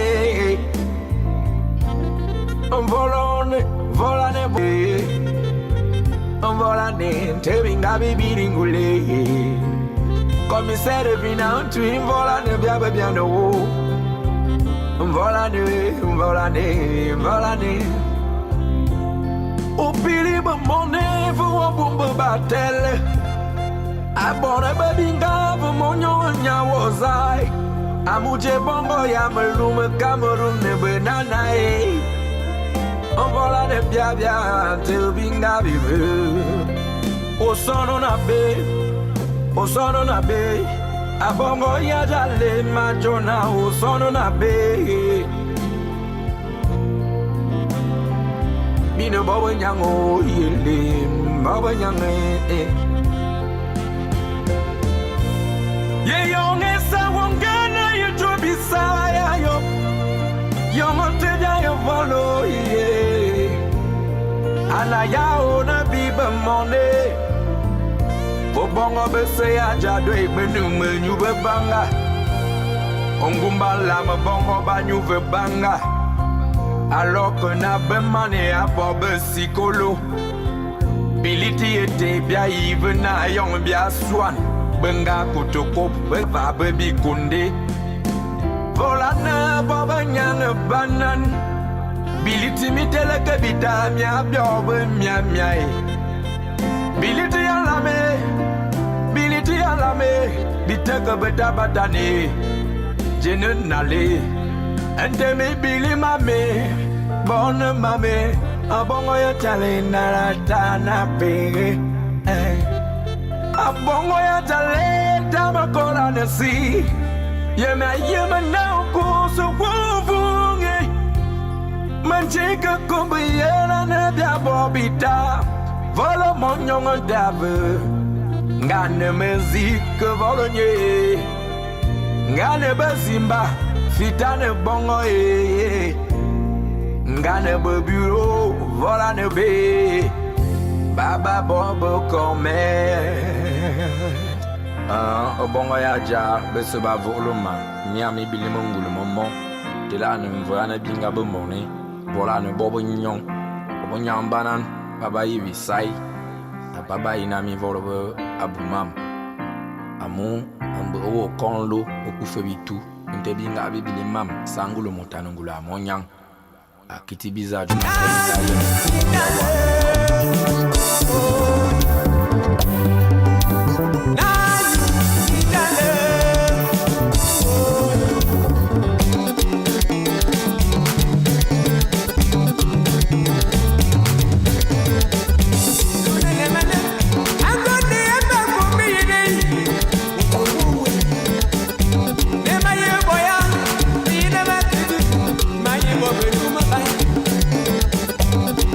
my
Seigneur. Merci pour ta grâce et tes bénédictions que tu ne cesses d'apporter dans ma vie. Oh mon Dieu, ton Fils dédié en te dit merci. Alléluia. Amen. J'étais aveuglé, tu m'as ouvert les yeux. Aujourd'hui j'entends ta voix, je te dis merci. J'étais dans les ténèbres, tu m'as montré la lumière. J'ai connu ta parole, je te dis merci. Alléluia, Amen, Alléluia, Amen, Alléluia, Amen, la gloire te revient au Seigneur. Alléluia, Alléluia, Amen, Alléluia, Amen, la gloire te revient au Seigneur. Seigneur, pardonne-moi si j'étais sourd et aveugle.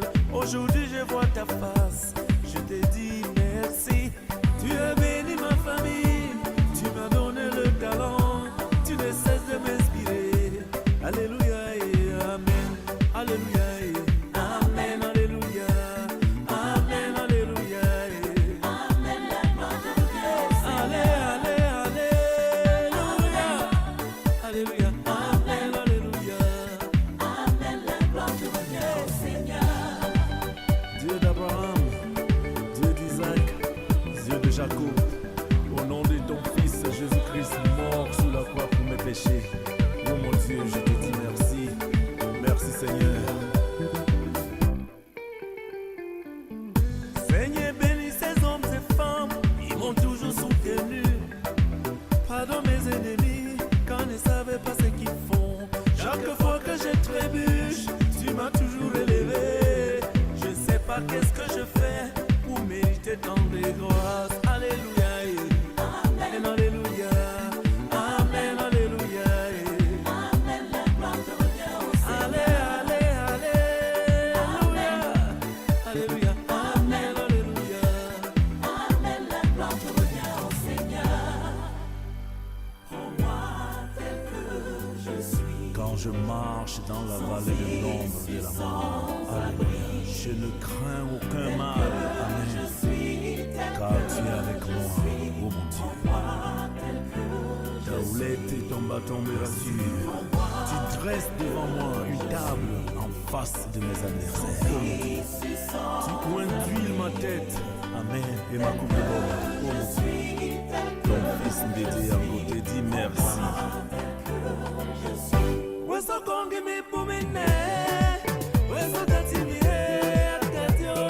Amen, la gloire te revient au Seigneur.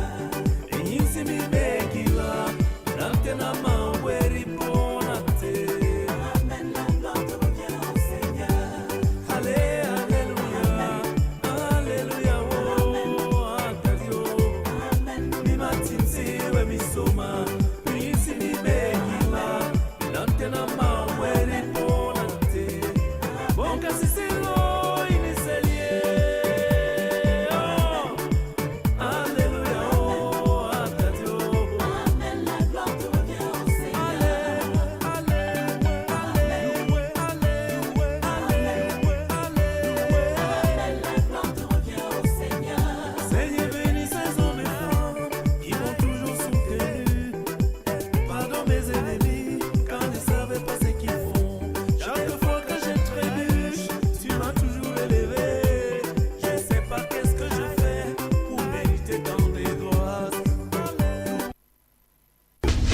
Vous écoutez CRTV Sud sur 97.6 FM.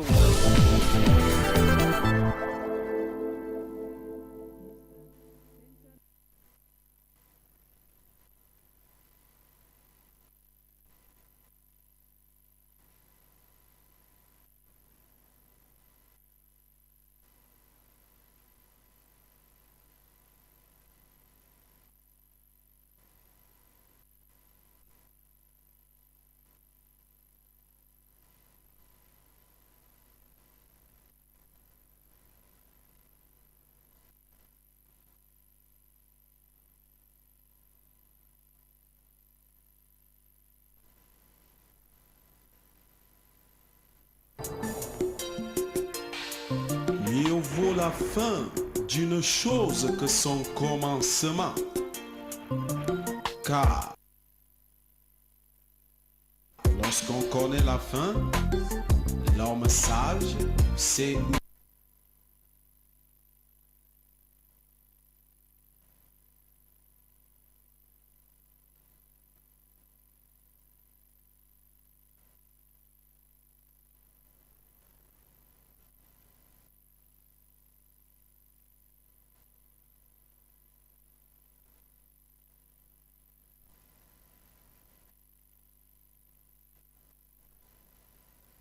Poser les pieds.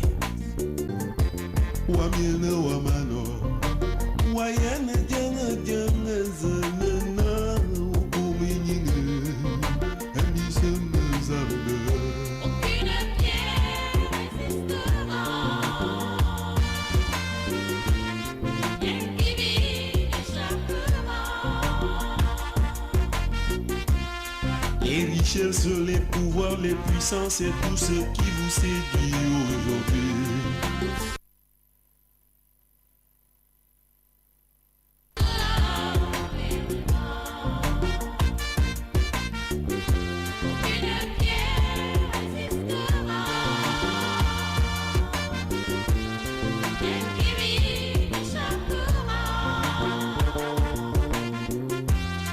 Les auteurs, les royaumes, les principautés et tout ce que vous voyez.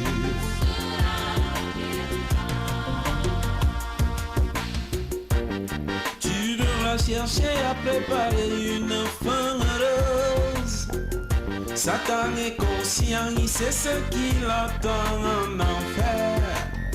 Ne te laisse pas entraîner, il faut préparer ta place auprès de Dieu.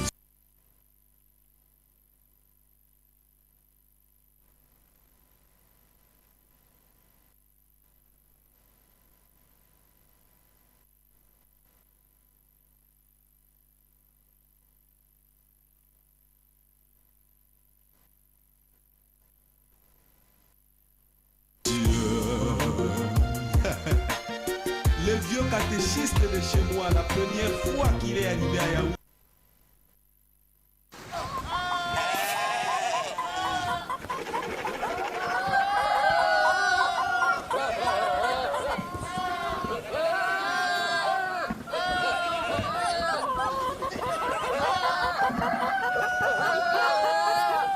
La terre ne trahit jamais. N'ayez pas peur de franchir le pas. Soyez les entrepreneurs agricoles dont le Cameroun a besoin. Agropastoral. Agropastoral, c'est votre espace à la station régionale CRTV Sud, consacré à la valorisation et à la vulgarisation des activités du monde rural. Agropastoral, c'est votre plateforme d'échange, d'expérience des activités que mènent au quotidien les seigneurs de la terre de la région du Sud. Bienvenue à Agropastoral de ce jour, Agropastoral qui descend sur le terrain de la production. Chose promise, chose due, nous avons dit qu'on devrait aller sur les réalisations de l'ACFA et surtout chez les bénéficiaires. Aujourd'hui, nous sommes dans un GIC qui est dans un domaine bien particulier. Mais avant que de donner la parole à notre principal invité aujourd'hui, on va se tourner d'abord vers Luc Essono. Luc Essono, voici l'une des réalisations de l'ACFA. Et ça s'est passé en quelle année, l'octroi de la subvention qui leur a été octroyée pour qu'on arrive à ce merveilleux résultat? Oui, ça s'est passé en 2017. Alors, comme je vous ai dit, nous allons effectivement voir ce que nous faisons sur le terrain. Parce qu'après l'intervention du Cordo, après la remise des chèques, on nous a dit que nous sommes un projet concret, un projet qui travaille avec sur le terrain. Alors aujourd'hui, on va commencer une série d'émissions qui va commencer, n'est-ce pas, à aller sur le terrain pour voir ce que les producteurs font. Alors cette porcherie a été financée en 2017 et vous voyez devant vous une porcherie entièrement modernisée. En passant, on y allait à la première porcherie qui n'était pas, qui est faite de manière traditionnelle. Aujourd'hui, on a quelque chose de moderne et c'est une activité concrète que tout le monde peut visualiser. Voilà, nous sommes avec la présidente de ce GIC, Madame Akono Jeannette. Il y a un nom là au milieu, Madame Akono. Akono Bida Jeannette. Akono Bida Jeannette, bonjour. Bonjour. Bienvenue à Agropastoral, aujourd'hui mise en onde par Steve Syriac Undoua. sous la supervision générale de Ben Bala Gervais Mbourou, je suis. Alors, d'où naît l'idée de création d'un gîte d'élevage des porcs ici à Essingili, parce que nous sommes bel et bien du côté du quartier Essingili à ebolowa? Je vous remercie de me passer la parole. L'idée naît parce qu'à Essingili, l'activité principale, c'est casser les pierres. Je me suis dit, casser les pierres, ça a beaucoup d'inconvénients. On absorbe cette poussière et à un certain âge aussi, on ne peut pas continuer à casser les pierres. J'ai réuni mes frères et sœurs pour leur dire, nous pouvons faire l'élevage des porcs. Ça peut nous donner, ça peut nous enlever de la pauvreté, de la mendicité. Et c'est d'où est venue l'idée de créer le gîte. Vous avez vu la première, c'était archaïque, avec les planches. Mais quand on a eu le financement, nous avons fait quelque chose qui va nous donner notre vie jusqu'à la fin. Combien de personnes vous ont suivi dès le départ? Parce qu'une chose est d'avoir la volonté de réunir les gens autour d'un projet, l'autre est de pouvoir les convaincre effectivement. Nous sommes 7 membres, 2 hommes et 5 femmes. C'est parce que quand on voit ma vie dans notre Essingili, ils ont vu que j'étais active parce que je fais d'abord dans la transformation. J'ai formé la majorité dans la transformation du cacao, des produits comme l'avocat, comme la prune, le safou. Et ils ont vu ce que je gagnais. Ils se sont dit, pourquoi ne pas me suivre? Pourquoi ne pas écouter mes conseils? Vous voulez dire que c'est par rapport à votre expérience dans la transformation que vous avez construit toutes vos maisons et tout et tout? Oui. Parce que j'ai commencé par la transformation du cacao. Je suis partie dans la transformation des produits agricoles tels que l'avocat, la carotte. Ça ne fait pas 2 semaines, j'ai fait une formation dans la transformation de tomates. Tout ça, ça donne quelque chose. Ça donne quelque chose et on peut vivre avec. Il faut dire que vous êtes bien logé et c'est déjà important de le préciser. Alors, la première expérience de l'autre côté de la route, c'était donc, comme vous l'avez précisé, quelques cases en planche. Ça avait quand même donné, il n'y avait pas beaucoup de danger à évoluer dans ce secteur-là? Non, il n'y avait pas de danger parce que on a essayé aussi parce que le plus gros problème peut-être pour les porcs, c'est de l'eau. On a quand même mis un fût avec un robinet parce que tous nos porcs sont en train de prendre l'eau dans des robinets pour éviter beaucoup de saleté. Et l'eau fait aussi progresser le porc. Donc, il n'y avait pas de serpent, il n'y avait pas de question de parce vol. Que tout ça, c'est la propriété. Même quand c'est archaïque, il faut garder sa porcherie propre. La première règle de la porcherie, c'est la propreté. Et bien nourrir, parce qu'il ne faut pas aussi ramasser les ordures pour donner aux porcs. Non. Est-ce qu'au-delà de l'élevage des porcs, vous aviez une autre idée en tête, vous dire que, par exemple, on peut utiliser les dérivés pour autre objectif? Oui. Vous savez, nous tendons vers l'agriculture bio. Et donc, avec ces déchets de porc, on a fait une plantation de canne à sucre parce que ça engraisse. Et dernièrement, en face de la porcherie, nous avons fait du maïs. Ça a bien donné parce que les déchets de porc, c'est un engrais. Et dans ce secteur-là, vous qui êtes transformeuse, les résultats étaient aussi suffisamment intéressants pour vos poches? Oui, chaque fois qu'on transforme. Canne à sucre, maïs. Chaque fois qu'on transforme, il y a toujours des plus-values. Tout produit transformé, ça coûte plus cher que quand c'est naturel. Je ne sais pas, brut, je ne sais pas comment m'exprimer, mais toute transformation, ça donne quelque chose de plus. Alors, maintenant que vous avez traversé la route, vous êtes à près de 400 mètres de l'autre endroit, on traverse le goudron, on se retrouve de l'autre côté. Alors, qu'est-ce que vous faites de l'ancienne activité, par exemple maïs, canne à sucre et tout, à partir des déchets de vos porcs? Vous avez abandonné la canne à sucre et le maïs? Non, je ne peux pas abandonner. Ça va ensemble. Je fais le port, je prends les déchets, j'utilise comme engrais, je n'achète plus l'engrais. Et le port, je vends. C'est toujours, je considère même ces déchets comme si j'avais acheté du 20-10-10 pour faire mon maïs. N'est-ce pas? Oui. Alors, revenons à la CFA qui vous a permis de traverser la route, parce qu'il faut dire qu'ici, c'est déjà très moderne. Alors, comment est-ce que vous prenez contact avec la CFA? Je pars toujours dans les comices agro-pastoraux la fin de l'année. Et il y avait un stand. Je me suis rapprochée de leur stand. Ils m'ont donné toutes les explications. Et quand vous voyez, nous accompagnons les gens, les groupes. Je me suis dit, pourquoi ne pas moi? Pourquoi pas notre groupe? Je suis partie, on a pris des renseignements, on a pris notre GIC. Ils ont commencé, parce que ce n'est pas du jour au lendemain. Ça a duré 2 ans, oui, d'accompagnement, pour voir vraiment si vous êtes décidé à réaliser. Jusqu'à ce qu'ils ont vu vraiment, parce qu'il faut un apport personnel, qu'on était décidé que le gouvernement nous aide. Alors, en quoi est-ce qu'ils vous ont accompagné? Qu'est-ce qui a changé dans votre façon de faire dès que vous avez rencontré ACFA? On vous donne d'abord un conseiller. Avant, pour nourrir le porc, on ne connaissait pas.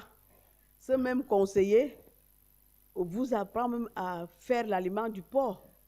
Ce même conseiller vous donne des conseils, c'est-à-dire, par exemple, quand le porc venait de vous l'appelez, il vient vous assister, faire des piqûres, parce que le porc aussi, c'est comme un être humain. Il y a des vaccins, il y a même, on lui donne même des vermifuges, parce qu'il y a un moment, il y a des fers, il y a des vitamines. C'est grâce à ces phares que je peux donner des cours pour l'élevage des porcs. Donc, vous allez déjà jusqu'à dispenser des cours? Oui, oui, parce que nous maîtrisons. Donc, vous êtes déjà une formatrice grâce à ACFA? Grâce à ACFA. N'est-ce pas? Oui. Alors, ACFA vous a donc accompagné à ce niveau avec vos premiers ports de l'autre côté. C'était combien à peu près? On avait 4 ports. Parce que vous savez, on a commencé, on croyait que l'engraissement donne de l'argent. Après toute une année, l'année passée, on a fait dans l'engraissement. Nous avons vu que l'engraissement, ça ne donne pas beaucoup de bénéfices. L'engraissement, c'est peut-être l'épargne, c'est de l'argent gardé. On s'est dit, on va changer de tactique. Donc cette année, nous sommes pour faire la reproduction. Et c'est ça que nous voyons que ça peut nous donner des bénéfices. Alors, tout ça grâce aux enseignements, à l'accompagnement d'ACFA. Est-ce que c'est facile de faire venir ces gens tout le temps auprès de vous? C'est quand même des fonctionnaires, il faut le dire. Vous les appelez chaque fois. Qu'est-ce qui fait qu'ils se déplacent? Parce que les fonctionnaires ne se déplacent pas n'importe comment. Moi, je pense que ce projet, c'est leur travail. Et ils sont vraiment... notre GIC a eu la chance d'avoir des CGP qui nous encadrent. Dès que j'appelle, ils vont venir, ils nous assistent. Ils vous donnent même le goût de faire l'élevage. Parce qu'on va vous donner des cours gratuits. Ils sont même en même temps des vétérinaires. Quand vous voyez là, je peux me déjà piquer le porc. Oui. Ah, oui, donc, ils nous font beaucoup de bien. Oui. Donc, et même les week-ends, ils sont toujours disposés à venir, même la nuit. Le porc que vous voyez là, c'était un dimanche. Dès que je l'appelle, il est venu. Madame, il faut faire ceci. Et je ne savais même pas qu'il existait une piqûre pour que le lait descende. Ah bon? Dès qu'il a piqué, vous voyez comment... Donc, ils sont vraiment... Moi, je peux pas... Ils sont bien qualifiés. Bien qualifiés. D'accord. Alors, dites-nous, après donc de l'autre côté là-bas, c'est eux qui vous disent que vous pouvez faire mieux que de rester dans les planches là et tout. Quand on a commencé, c'est pour agrandir, pour aller vers... Dans notre idée, c'est même pour arriver à la transformation du porc. Parce que tous les saucissons que vous mangez, ebolowa, ça vient de la Guinée salée. On s'est dit, pourquoi ne pas? Et pour faire ça, il faut une grande quantité. C'est pour ça qu'on est décidé cette année à produire d'abord pour avoir une grande quantité, aller faire une formation pour transformer le porc au niveau des cinglés. Alors, donc, c'est eux qui vous ont dit, vous pouvez aller jusque-là, toujours grâce au renseignement, à l'accompagnement, tout ça? Quand vous faites quelque chose, il faut viser loin, M. Mbourou. Il ne faut pas s'éterniser seulement à faire le port. Non, il faut aller plus loin. Et nous sommes, leur délégué, le délégué du GIGFOR, c'est une femme ambitieuse. N'est-ce pas? Alors, Madame Akono, dites-nous, pour monter le projet, nous retrouver dans cette structure que nous allons présenter aux auditeurs tout à l'heure, ça a été facile, c'est toujours eux. Donc, parmi eux, il y a également des ingénieurs et tout ça. Ça ne, c'est pas eux, vous-même, vous choisissez un établissement et il faut veiller. C'est eux qui vous demandent de choisir un établissement, de ne pas y aller seul. Ce n'est pas, vous ne pouvez pas, même dans le dossier, il faut un établissement qui fait dans la construction. Et il faut prendre des gens qui connaissent le travail, qui connaissent bien le travail. Et le délégué du juge aussi doit être strict. Parce que vous savez que quand l'argent arrive, c'est des problèmes.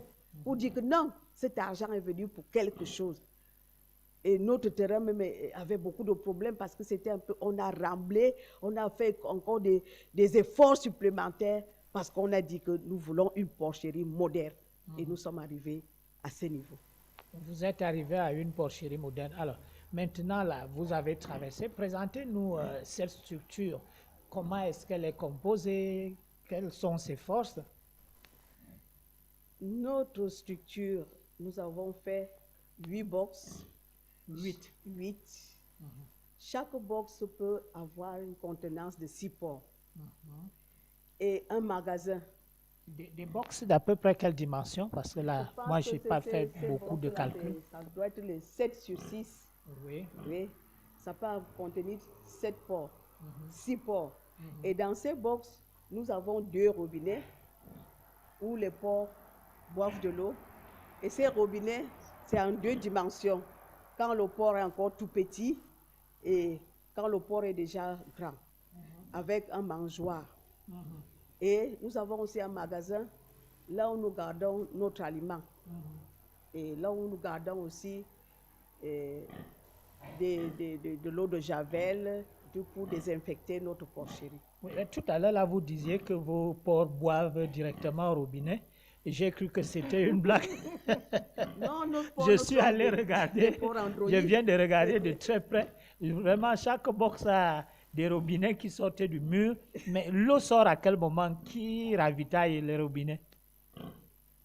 À quel moment est-ce que l'eau sort des robinets pour que les porcs aillent boire? Dès que le porc met sa bouche, le robinet déclenche. Et dès qu'il enlève, l'eau s'arrête.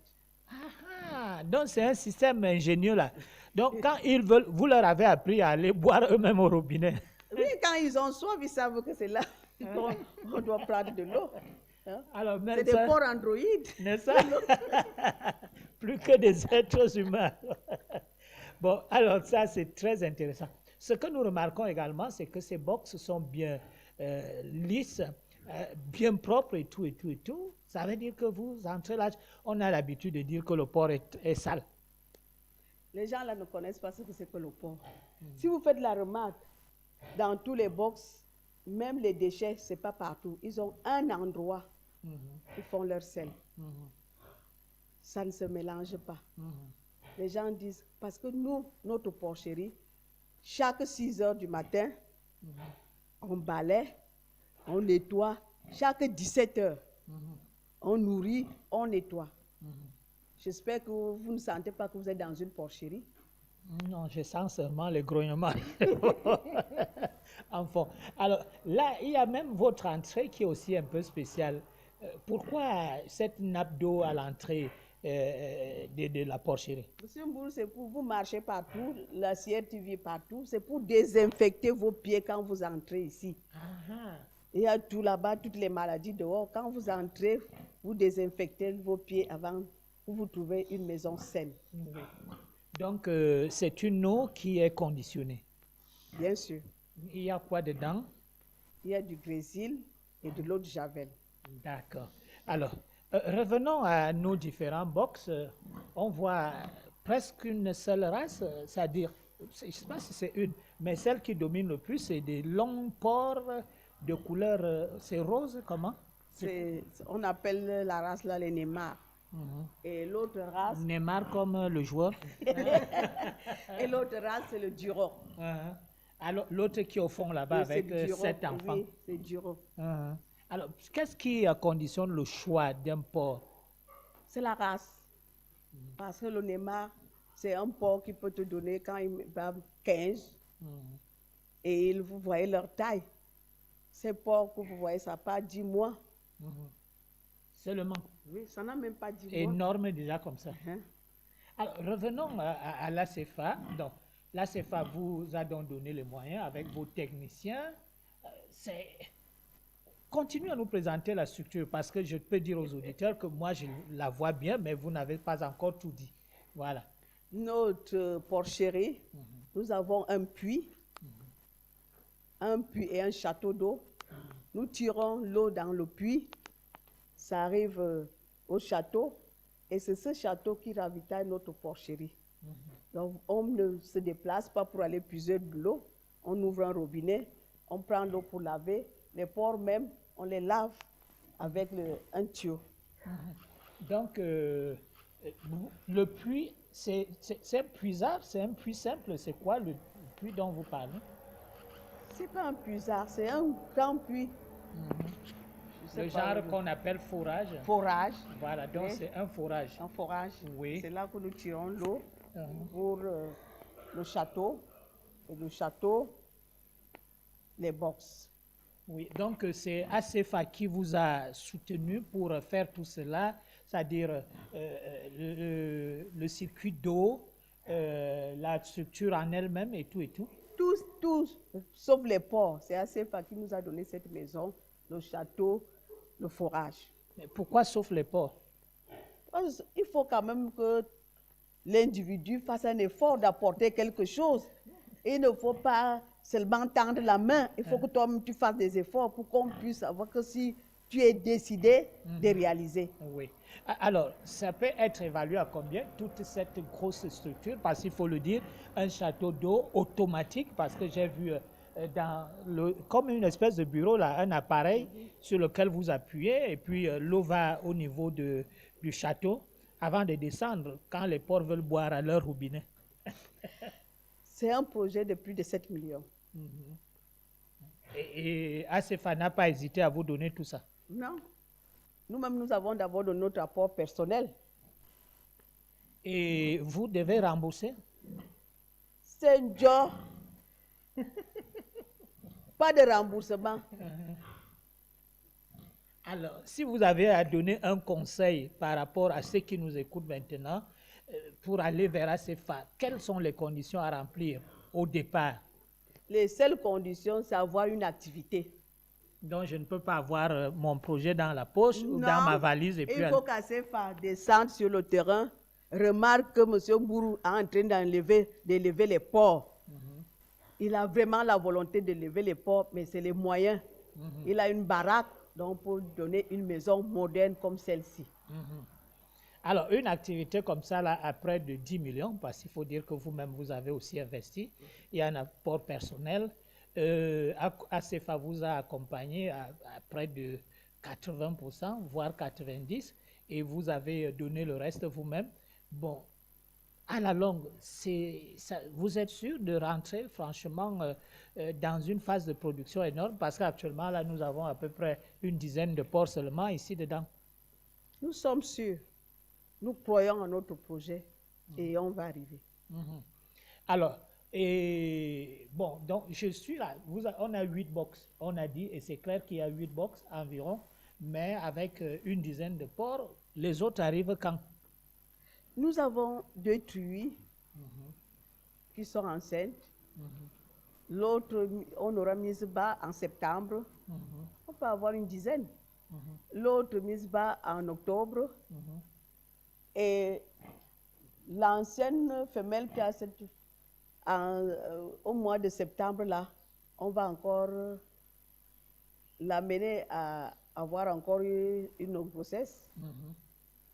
Donc, nous espérons que d'ici la fin de l'année, si vous revenez encore ici, vous allez trouver beaucoup de changements. Voilà. Et le prix de porc sur le marché? Le porc n'a pas... Le porcelet, c'est 25 000 minimum. nous faisons à 25 000 parce que nous avons été aussi financés. Parce que les ports de race, c'est 30 000, 40 000 éléments. Mais nous, ayant déjà eu le financement de l'ACFA, de l'État, nous devons aussi faire bénéficier à d'autres gens qui veulent le faire dans l'élevage pour les encourager. Oui. Alors, les 10 mois là, bon, ça peut revenir à combien un port? Un port, parce que c'est 10 mois déjà. Les longs que moi je vois là, vous dites que ça n'a même pas encore atteint 10 mois. Quand on le vend, parce que le porc a beaucoup d'astuces, quand on vend un porc vivant sur pied, on appelle sur pied, ça a une valeur. Parce que là, vous pouvez le vendre même à 150 000. Mais si on le tue là, parce que si le porc là pèse 80 kilos, 20 kilos, c'est la tête et les boyaux qu'on ne pèse pas. La tête et les boyaux. On ne pèse pas. Oui, ça peut déjà aller à combien? On fait les calculs assez failliques. Hein? C'est pour ça que je vous dis que le porc est arbitraire quand on le vend. Si nous le vendons vivant, sur pied, 150 000. Oui. Mais là si on le tue, 80 kilos, si vous enlevez d'abord 20 kilos, il va vous rester 60 kilos. À 2500, je peux dire 70 kilos. Vous enlevez 20 kilos, il vous reste 50 kilos. À 2500, ça fait 125 000. Donc vous ne pouvez plus avoir ce que vous avez investi. Donc c'est mieux de le vendre sur pied. Sur pied.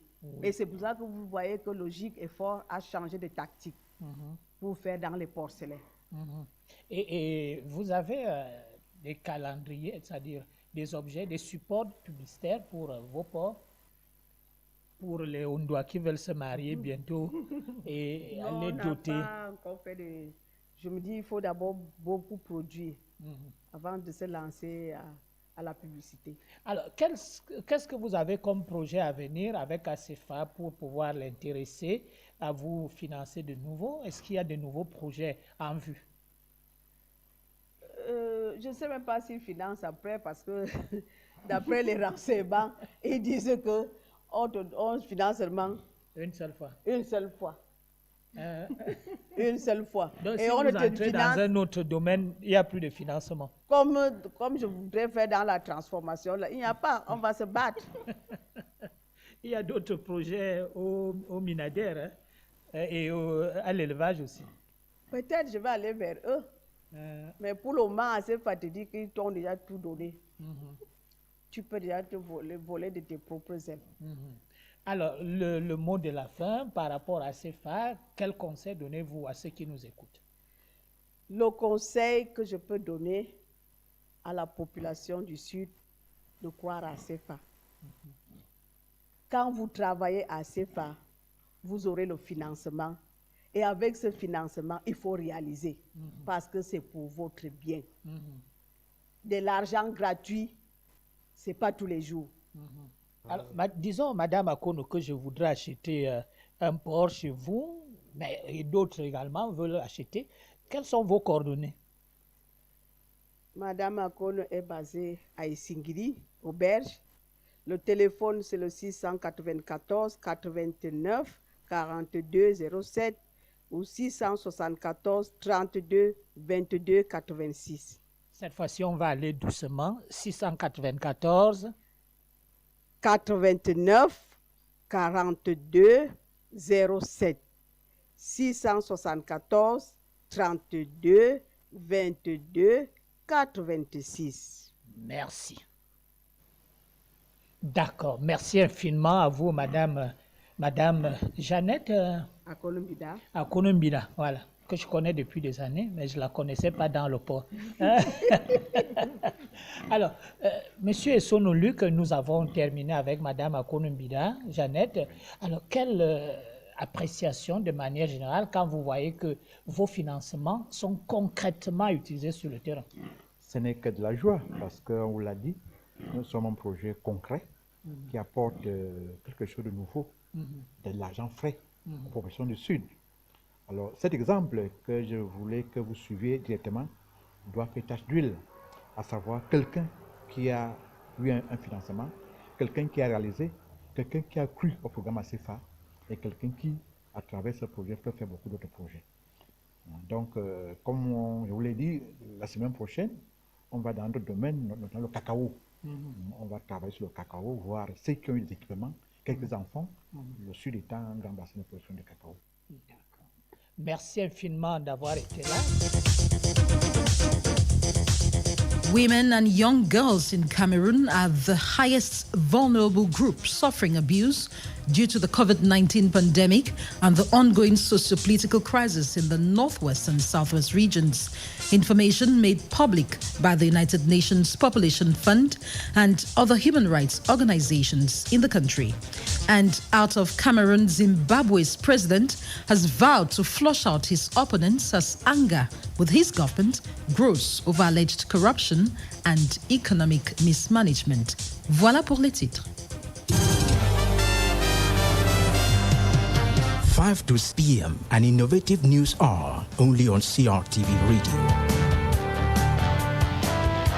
News, reports, interviews, analysis, incisive investigations, and expert opinions on the latest developments in the news. 5 to 6 p.m. is 60 minutes of up-to-date and non-stop news delivery. It is an immense pleasure, ladies and gentlemen, to welcome you to the 5 to 6 p.m. I am Drusilla Mokoso Jockey. Oh, good afternoon. Good afternoon, Drusilla.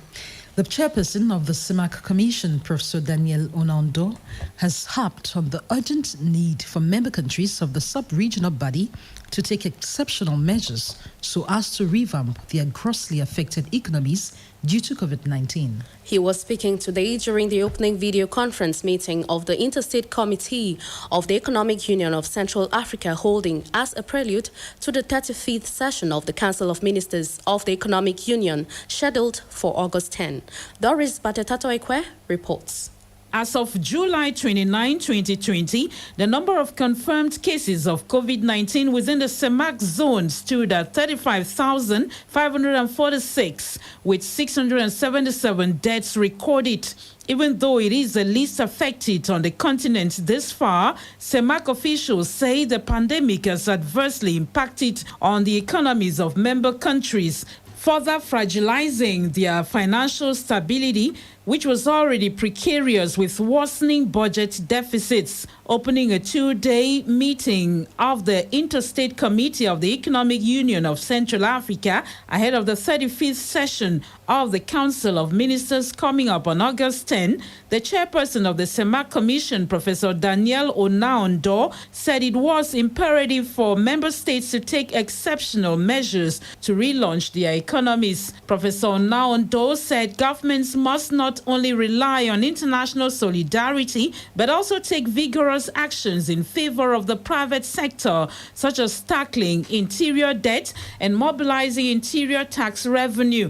The current chair of the Interstate Committee of the Economic Union of Central Africa, Shala Samba Ongodo, said the COVID-19 constraints should be used to foster development in the sub-region as the various states diversify their economies and stabilize the macroeconomic trends. Members of the Interstate Committee are examining ways of revamping their economies after COVID-19, funding for the body, free movement within the CEMAC zone, and the imminent appointment of officials to posts of responsibility in some specialized institutions of the body. They will submit their proposals to the various ministers in their upcoming meeting for appraisal.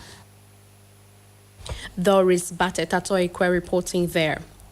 In the same vein, CEMAC member states will need to accelerate structural reform programs, embark on the local transformation of natural resources, complete regional integration efforts, and consolidate a unified market if they must recover from the negative effects of COVID-19 on their economies. These recommendations, among others, were arrived at the end of a virtual meeting of the 11th Ordinary Session of the Pilot Committee of PREF-CEMAC, chaired yesterday by Congolese Minister of State, Minister of the Economy, Industry and Public Portfolio, and President of the Economic and Financial Reforms Program of CEMAC, Gilbert Ondongo. The recommendations were outlined in the document known as the Economic Community Recovery Plan of CEMAC post-COVID-19, validated by the bloc's finance ministers. The recovery plan will be operational will span or run from 2021 to 2025. The Far North region, which shares long boundaries with Nigeria and Chad, the localities at the frontiers seem to be the hardest hit. Prices of most products have surged because only consumers make their way into the border towns, while many can no longer carry out visits to next-door countries. Henry Tato Ekambi tells us more from CRTV Far North in Marwa.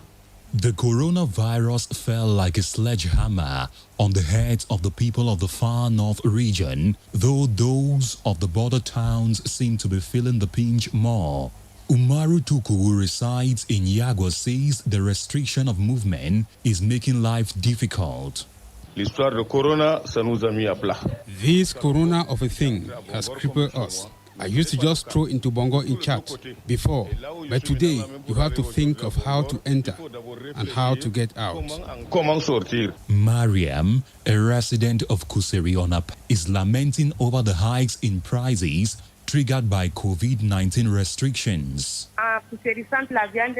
In Kusuri, meat is more expensive, so people usually go over to N'Djamena to get it. But now, almost all activities have been halted. The majority of traders who used to go to no longer have access. Prices have gone up.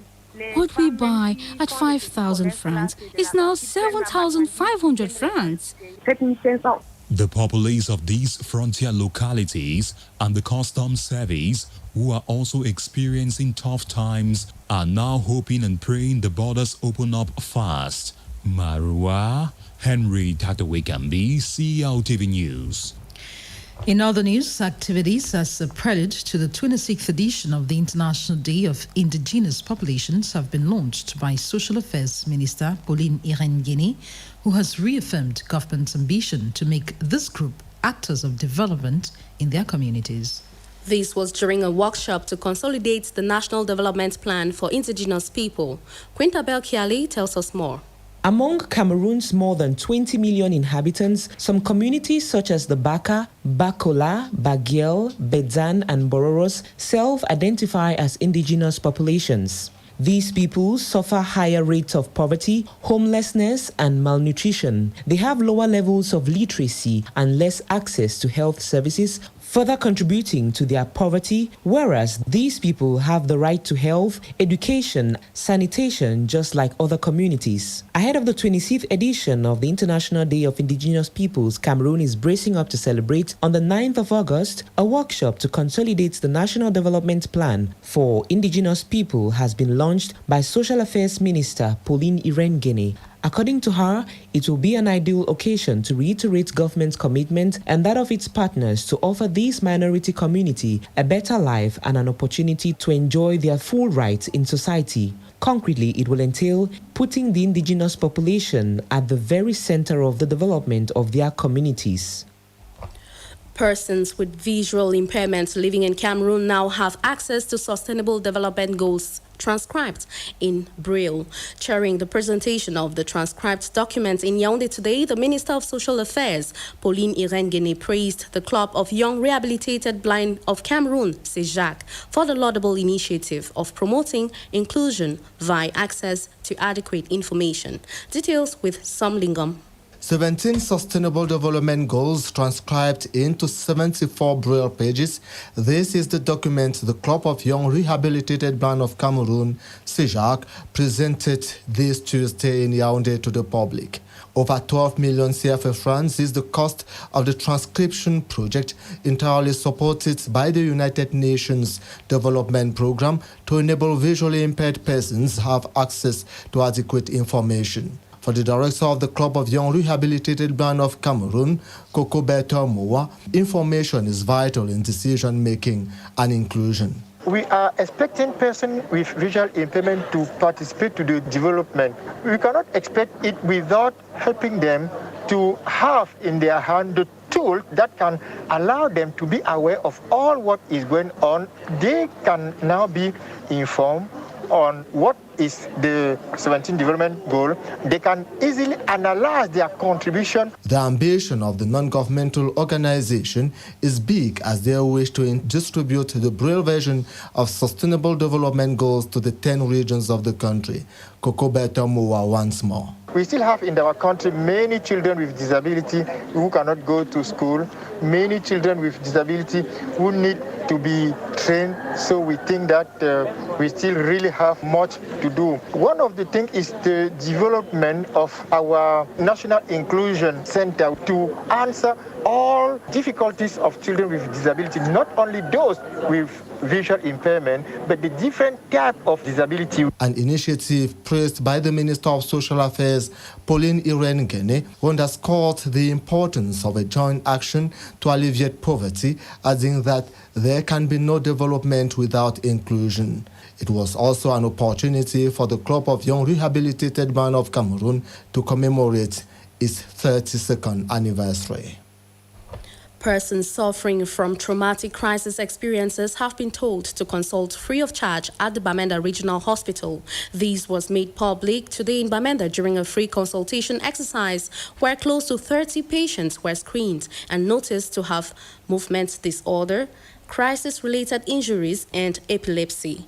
Also, patients with severe brain diseases will be directed to specialists at the hospital for appropriate medical treatment. Details with Kilo Valerie Sala from Bamenda. Frequent gunshots, explosions, killings and kidnappings in the northwest region are said to have a mental effect on the victims, according to Dr. Samuel Angwafo, a neurologist at the Bamenda Regional Hospital. The crisis means that people are exposed to violence, exposure to these graphic images on social media and witnessing gruesome atrocities. Trauma causes malfunctions in the brain. Research on the impact of the coronavirus pandemic on mental health is still being conducted by Dr. Samuel Angwafo, says there is a possible link. If you have a stroke, epilepsy, and you have to deal with COVID-19, it may just render your brain a little more fragile. During the first day of consultation, Tuesday, close to 30 patients at the Bamenda Regional Hospital have already been consulted. Kilo Valerie Salas, CRTV News, Bamenda. On to another of our headline stories. The COVID-19 pandemic and the socio-political crisis in the northwest and southwest regions have been blamed for the rise in gender-based violence in the northwest region. Officials of the United Nations Population Fund at the start of a 5-day workshop in Bamenda today cited women and girls as the most affected group. Participating organizations include the Center for Human Rights and Peace Advocacy, which is currently grappling with several gender-based violence cases in the region. Mabel Mekemdi Saakem reports from CRTV Northwest in Bamenda. The most recent case on the table of EDIFB of the Center for Human Rights and Peace Advocacy is that of a woman who is undergoing physical violence perpetrated by her partner. She showed us pictures in her phone with a big wound on the head that the man had her beaten until she was taken to the hospital. The man had promised her that wherever they meet, that he would eliminate her.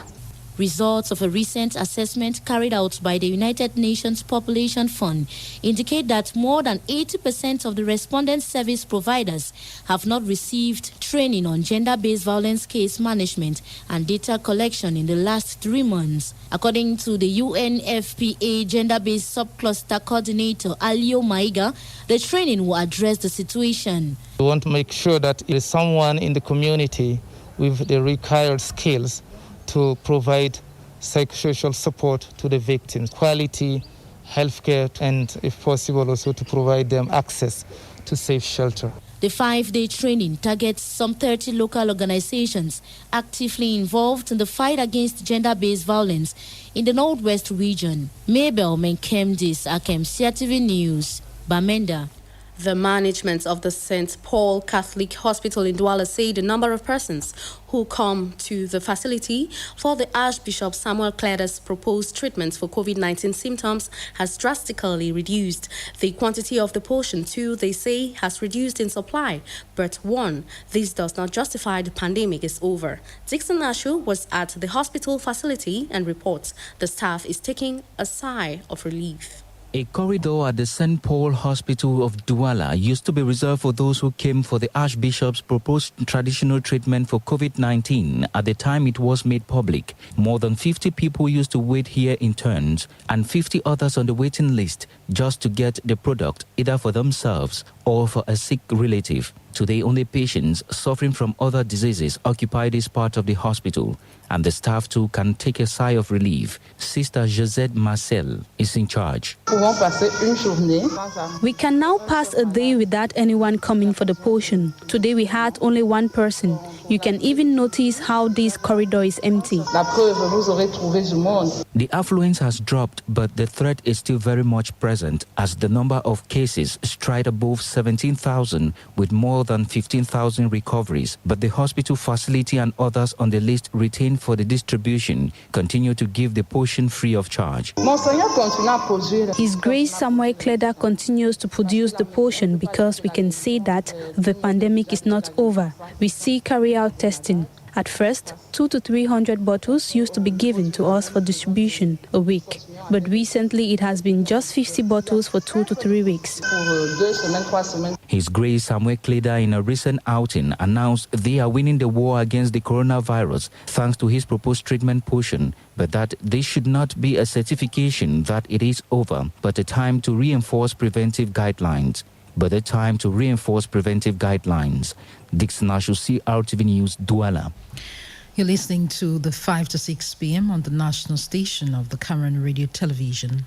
Students of the National School of Administration and Magistracy have been told about the importance of having a credible measuring system in order to guarantee competitiveness in trade.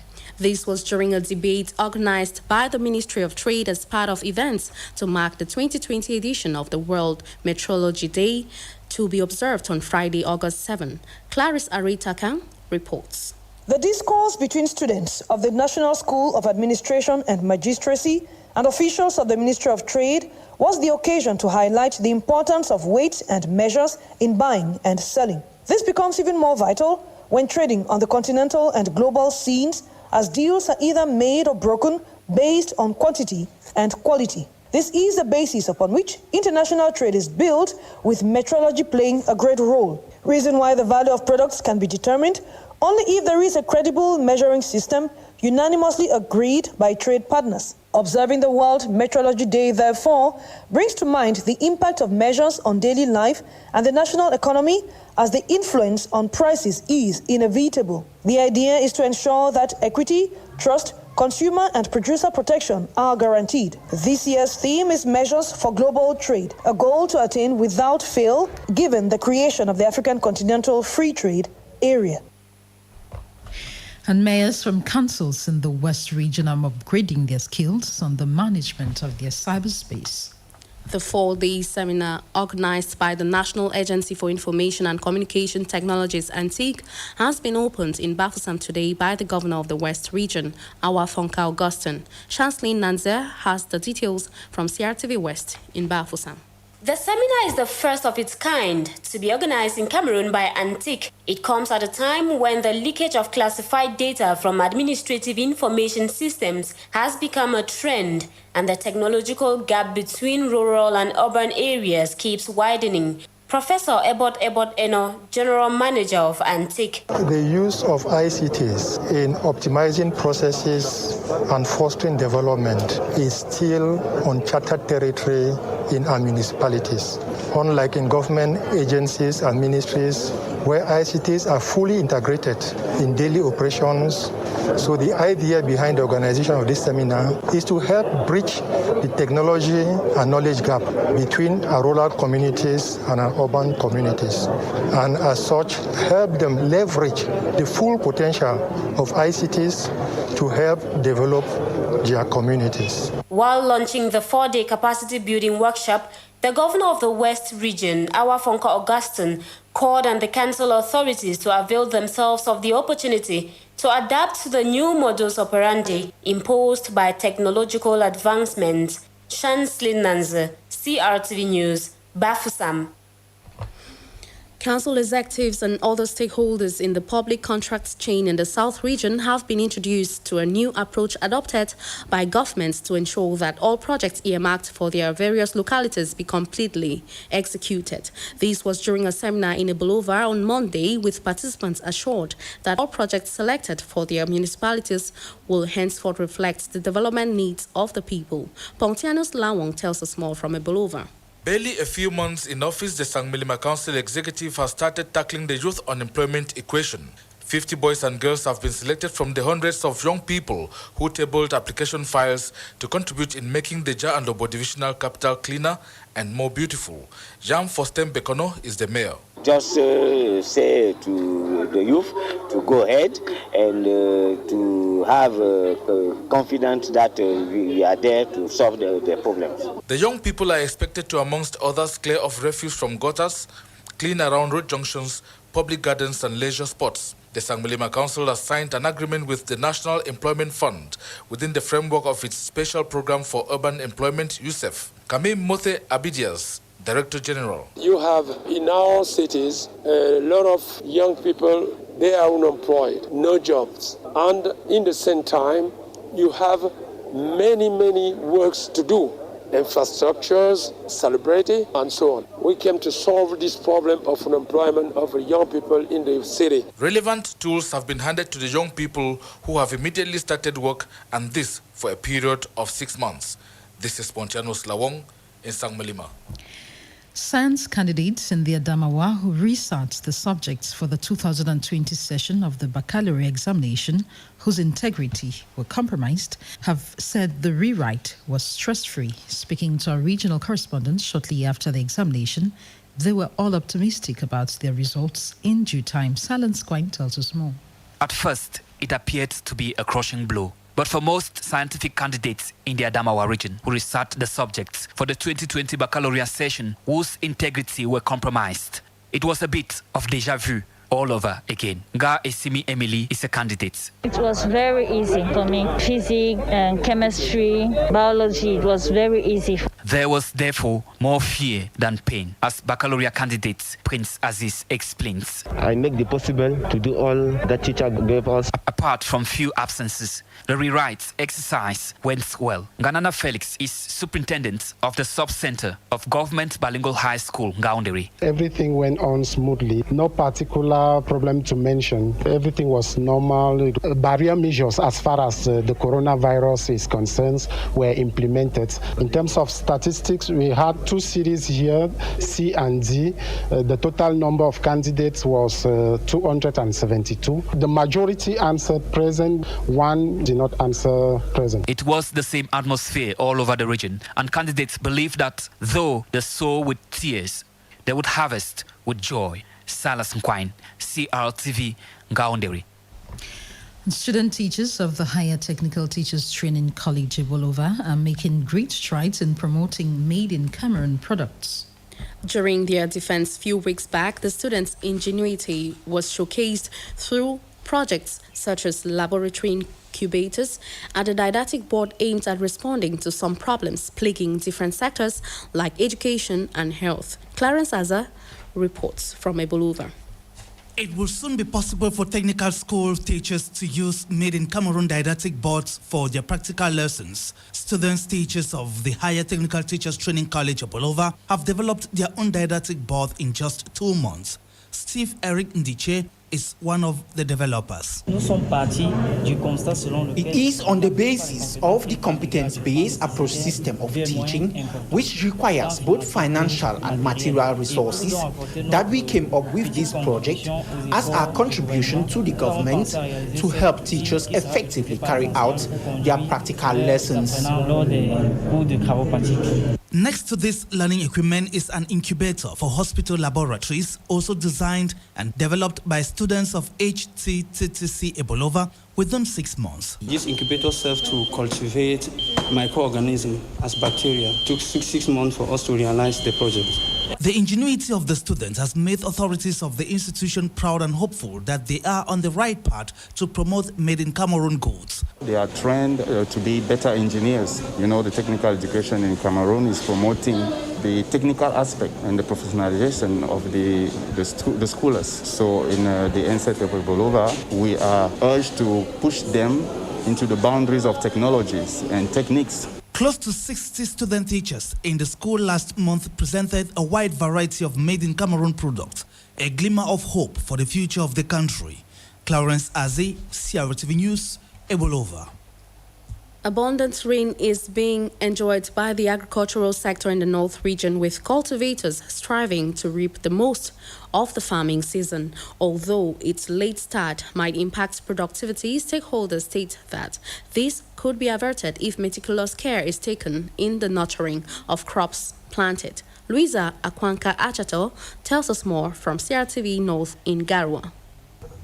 Farmers' hoes till the soil energetically, ridding growing crops of all possible encumbrances. The rainy season is in full gear in the North region. Its intensity, while tagged preoccupying, hasn't marred their enthusiasm and the hope they entertain for a bountiful harvest. Actuellement, je suis en train de faire le recyclage. I am actually weeding my crops and I put more soil under each plant for more productivity. I try to plant on time to maximize harvest. Cultivating early means early harvest. The output of this agricultural season, according to stakeholders, might experience some fluctuations as a result of natural factors. Abubakari is the North Regional Delegate of Agriculture and Rural Development. This year we have rainfall come very late, so our producers have to shift their period of seeding from June to July. So maybe in the end of the year, the yield will decrease. Nonetheless, he is confident this would be minimal if the farmers and producers meticulously implement counteracting moves, such as weeding their field and to protect their field against insects and other disease in their farm. These pointers the farmers take to heart as they busy themselves on the region's arable lands, whose output they are confident would guarantee food security for its inhabitants. Louisa Akwanka Achato, CRTV News, Garwa. Thank you, Lisa Akwanka, and thank you so much, Patience Wingo. Thank you too, Drosler. Le 17-18, le grand format de l'actualité sur le poste national de la CRTV. News, décryptage, le fait du jour, l'enquête de la rédaction. 60 minutes d'infos non-stop sur la meilleure des radios. 17h passées de 28 minutes. Bon après-midi, Claire Paul Thomas.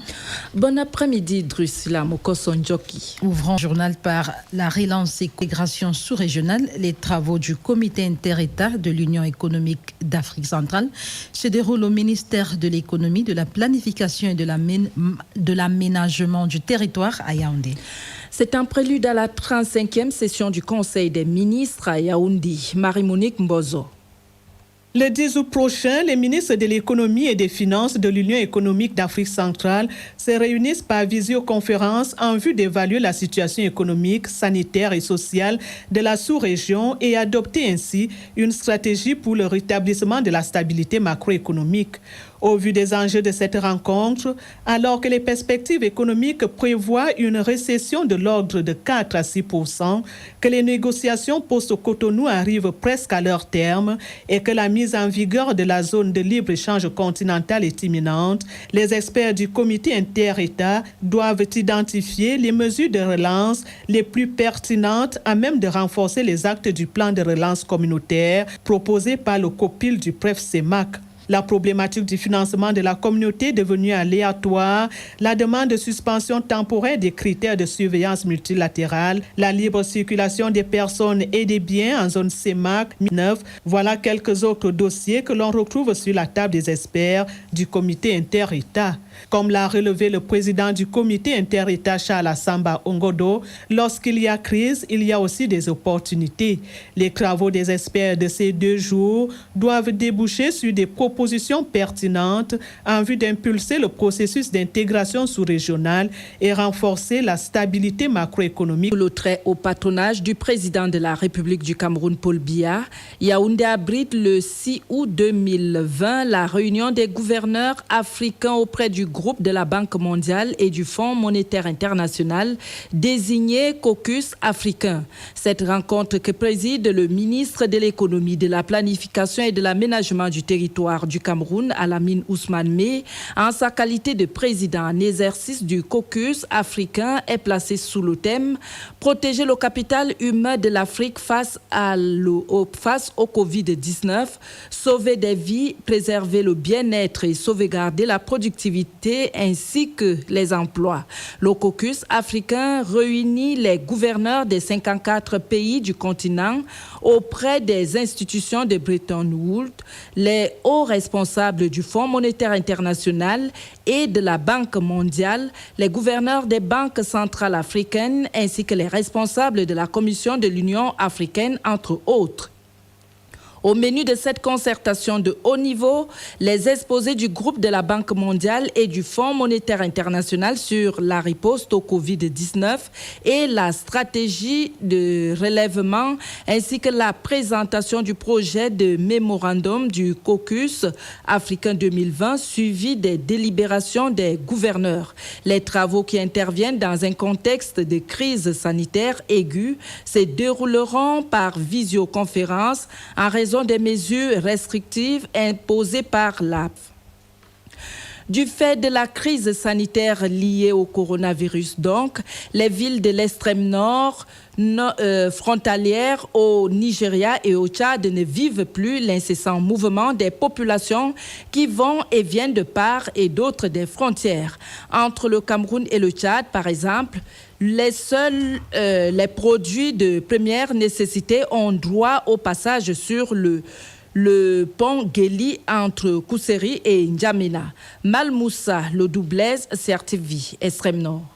Les populations habituées à se rendre quotidiennement de part et d'autre de la frontière entre le Cameroun et le Tchad pour diverses raisons sont les premières à ressentir les effets de la restriction des mouvements. Oumarou Toukour est un habitant de Yagua, dans le maillot d'Anaï. L'histoire de Corona, ça nous a mis à plat. Jusqu'à l'époque, j'entrais à Bongor comme le chez moi, mais ce n'est pas le cas. De tous les 2 côtés. Et là où je suis maintenant, là même pour aller aujourd'hui à Bongor, il faut d'abord réfléchir comment entrer à Bongor, comment sortir. Jointe au téléphone, Mariam, basée à Kousséri, déplore la paralysie des activités génératrices de revenus. Comme à Kousséri Centre, même la viande coûte un peu cher. Donc les gens préfèrent traverser de l'autre côté pour se procurer de la viande. Mais depuis que c'est fermé, toutes les activités sont bloquées. Et la majorité des commerçants aussi partent en N'Djamena. Ils ont les boutiques, ils ont la marchandise. Maintenant, il n'y a plus accès et la ville est attachée. Ce n'est pas facile. Les femmes même qui font des petits commerces, là, c'est de la base, qui prennent la marchandise, ils viennent revendre. Tout a augmenté. Aujourd'hui, c'est que tu peux acheter à 5 000 avant, maintenant, on va te dire 7 500 ou 8 000. L'impact de la perturbation des échanges intercommunautaires a également touché les services de douane de l'extrême nord. Ils ont du mal à atteindre leurs objectifs. Marom Almoussa le Doublez, CRTV. Les échanges intercommunautaires battent de l'aile malgré l'assouplissement des mesures barrières contre le Covid-19 par le gouvernement. Les pertes économiques enregistrées environnent les 50% selon plusieurs transporteurs des corridors Douala-N'Djamena, Douala-Bangui. La réalité sur le terrain fait état d'une reprise timide des échanges. Toutefois, les perturbations dues à la crise sanitaire se ressentent encore au quotidien. Retrouvons à Douala notre reporter Marcel et Kassibilé.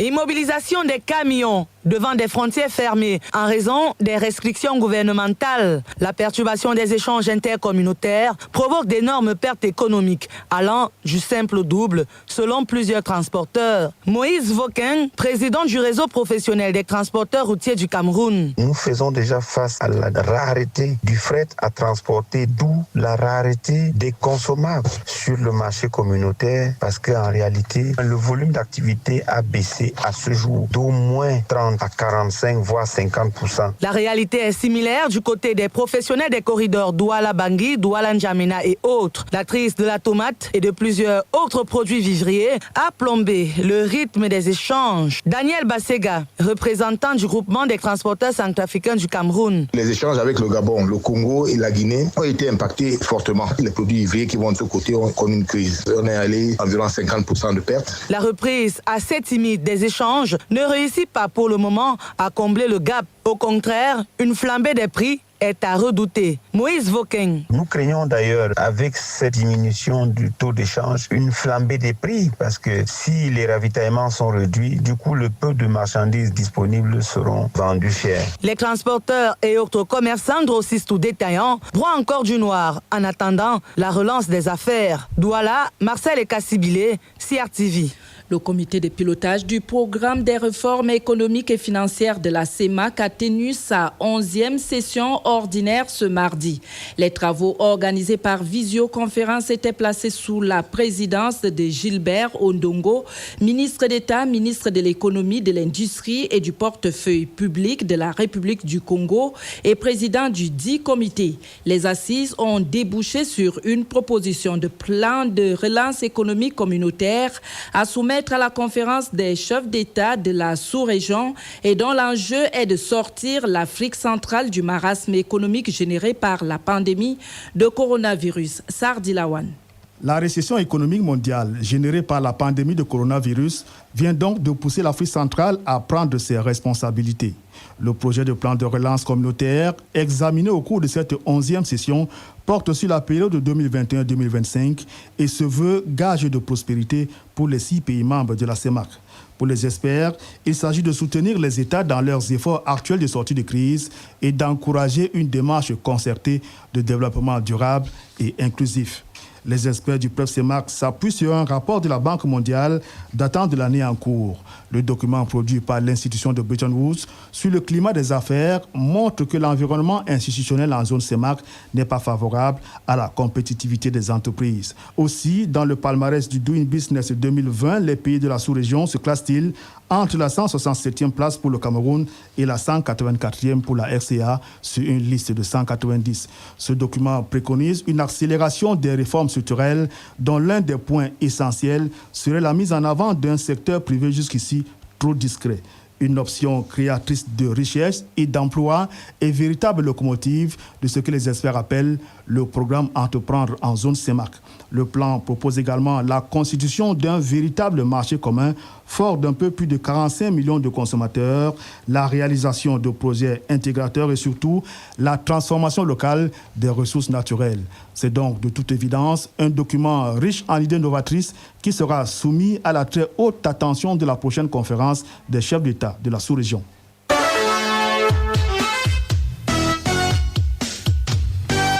« 17h passées de 38 minutes. Vous écoutez le 17-18 sur le poste national de la CRTV. J'accueille dans ce studio le rédacteur en chef Vincent de Paul-Atangana. Bon après-midi. Bon après-midi, Drusilla Mokoso Djoki. Vous avez un communiqué du ministre d'État, secrétaire général à la présidence de la République.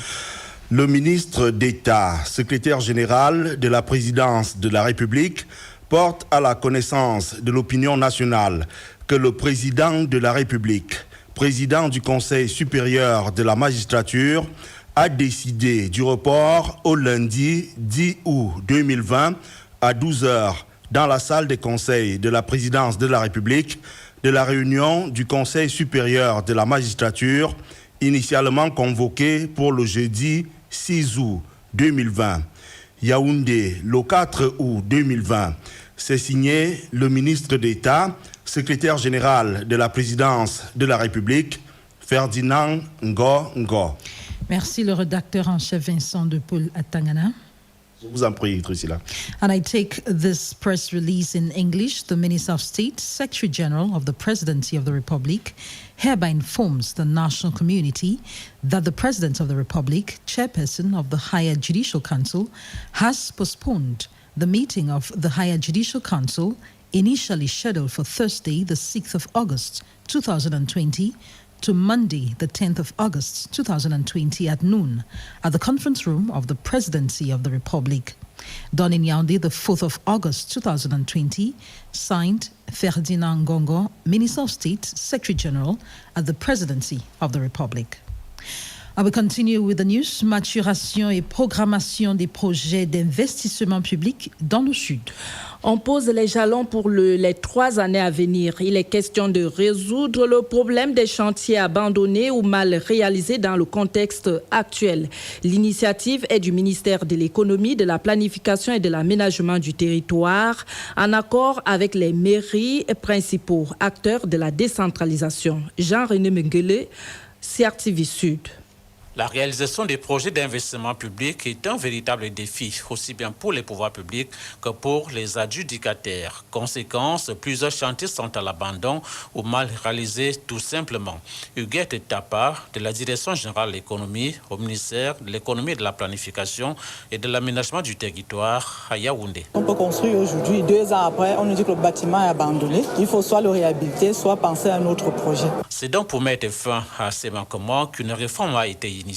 On parle désormais de la maturation des projets. L'objectif poursuivi final, c'est que ce qui a été décidé il n'y a pas à la base soit programmé et budgétisé et que maintenant au moment de l'exécution, il n'y ait aucun problème. Les maires, véritables acteurs de la décentralisation, sont ici au front. La réussite des projets initiés à la base leur incombe en partie. Seulement, ils déplorent certaines pesanteurs. Christian Mobiam, maire de Moyomasala. Si on envoie des dotations encadrant des gens, on nous empêche d'être plus efficaces sur le terrain. La réforme ici initiée voudrait alléger les procédures. Félix Ngelengele, président de la commission régionale du BIP pour le Sud. C'est une démarche bottom to top qui permet de consulter les acteurs à la base. Cette réforme pose ainsi les bases d'une décentralisation réussie. Ebolowa, René Mengele, CRTV. Vulgarisation des 17 ODD en braille pour une meilleure inclusion sociale des déficients visuels. Le document relatif a été présenté au public ce mardi en présence du ministre des Affaires sociales et du Haut-Commissaire du Canada au Cameroun, Daniel Sopo.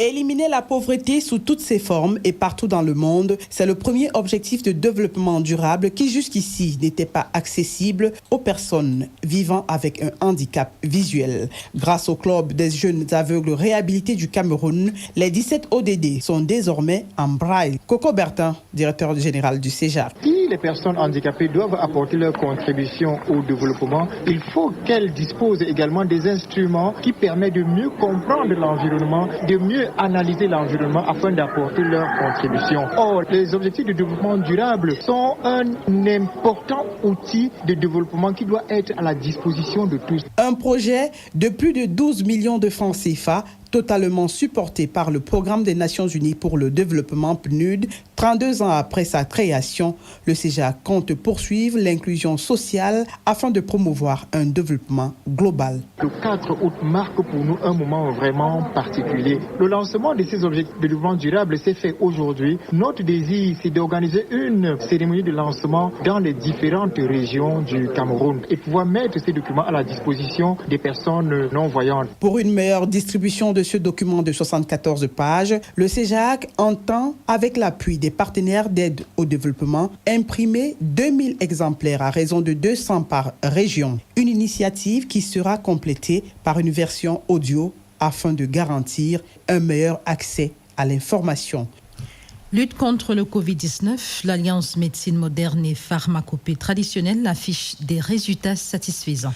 Le taux de guérison atteint des pourcentages de plus en plus élevés et la tendance à la stabilisation du taux de contamination. Dans les hôpitaux catholiques où sont disponibles les protocoles de traitement mis en place par Monseigneur Samuel Cléda, on observe également une baisse dans la demande des 2 produits. Mais les responsables restent formels, il faut maintenir le cap de la vigilance. Léon Bertrand Tanefo, CRTV Littoral. Les couloirs de l'hôpital catholique Saint-Paul de Douala sont désormais vides. Du moins, ils sont de moins en moins sollicités. Il y a encore quelques semaines, ils étaient quotidiennement envahis par des dizaines de personnes à la recherche du protocole de traitement mis en place par Monseigneur Samuel Cléda dans le cadre de la lutte contre le Covid-19. Ce mardi matin, la situation est bien différente. Sœur Josette Marcel est médecin. Pour la journée d'aujourd'hui, déjà j'ai enregistré un seul cas. Nous prenions peut-être 300-400 flacons la semaine, mais aujourd'hui nous pouvons prendre 50 flacons pour 2 semaines, 3 semaines, voire même un mois. Une baisse de la demande qui n'est cependant pas proportionnelle à l'offre. Elixir Covid et Atsac Covid sont toujours produits et les responsables sanitaires insistent sur le respect des mesures barrières. Monseigneur continue à produire les médicaments. On ne peut pas dire que la guérison, tout le monde est déjà guéri, la guérison à 100%. Il y a des malades. Continuons vraiment à suivre les mesures barrières parce que les gens se réinfectent. Un respect des mesures barrières, capital pour l'éradication du Covid-19. Douala, Léon Bertrand Tanefo, CRTV. À présent, Claire Paul, ce communiqué du Conseil national de la communication. Le président du Conseil national de la communication informe les professionnels des médias et l'opinion publique en date du 30 juillet 2020. Cette instance autonome de régulation du secteur de la communication sociale a siégé en sa 27e session ordinaire en application des dispositions du décret du 23 janvier 2012 portant réorganisation du CNC. L'ordre du jour de ces travaux a porté sur divers sujets, dont l'examen de 5 cas de régulation qui a abouti aux conclusions ci-dessous. Affaire Ngushinge Sylvestre et la société Congelcam contre l'organe de presse écrite dénommé La Météo. Son directeur de publication est le nommé Michel Tafou, journaliste audit organe. Le plaignant a saisi le conseil suite à la publication dans le numéro 1007 de l'organe nommé paru le 10 janvier 2020 sur la base d'accusations l'impliquant dans des opérations de fraude fiscalo-douanière et de nature à porter atteinte à son honorabilité. Le Conseil, après avoir établi la responsabilité de l'organe en cause pour défaut d'équilibre et de recoupement des informations publiées à l'encontre du requérant, d'une part, adresser un avertissement au directeur des publications de l'organe en cause et d'autre part, suspendu pour une durée de 3 mois de l'exercice de la profession de journaliste au Cameroun, le nommé Michel Tafou, journaliste en service à l'organe de presse écrite dénommé La Météo. Affaire Efoudou Mpande Gilles Serge, inspecteur d'État et président de la commission de contrôle des organismes de gestion collective du droit d'auteur et des droits voisins du droit d'auteur contre l'organe de presse écrite dénommé Le Soir et son directeur de publication. Le plaignant a saisi le conseil contre l'organe surnommé suite à la publication dans ses numéros 939, 946, 969 et 982, parus respectivement les 2, 18 septembre, 18 novembre, puis 18 décembre 2019, de propos offensant l'accusant de malversation dans la gestion de la commission dénommée et de nature à porter atteinte à sa réputation.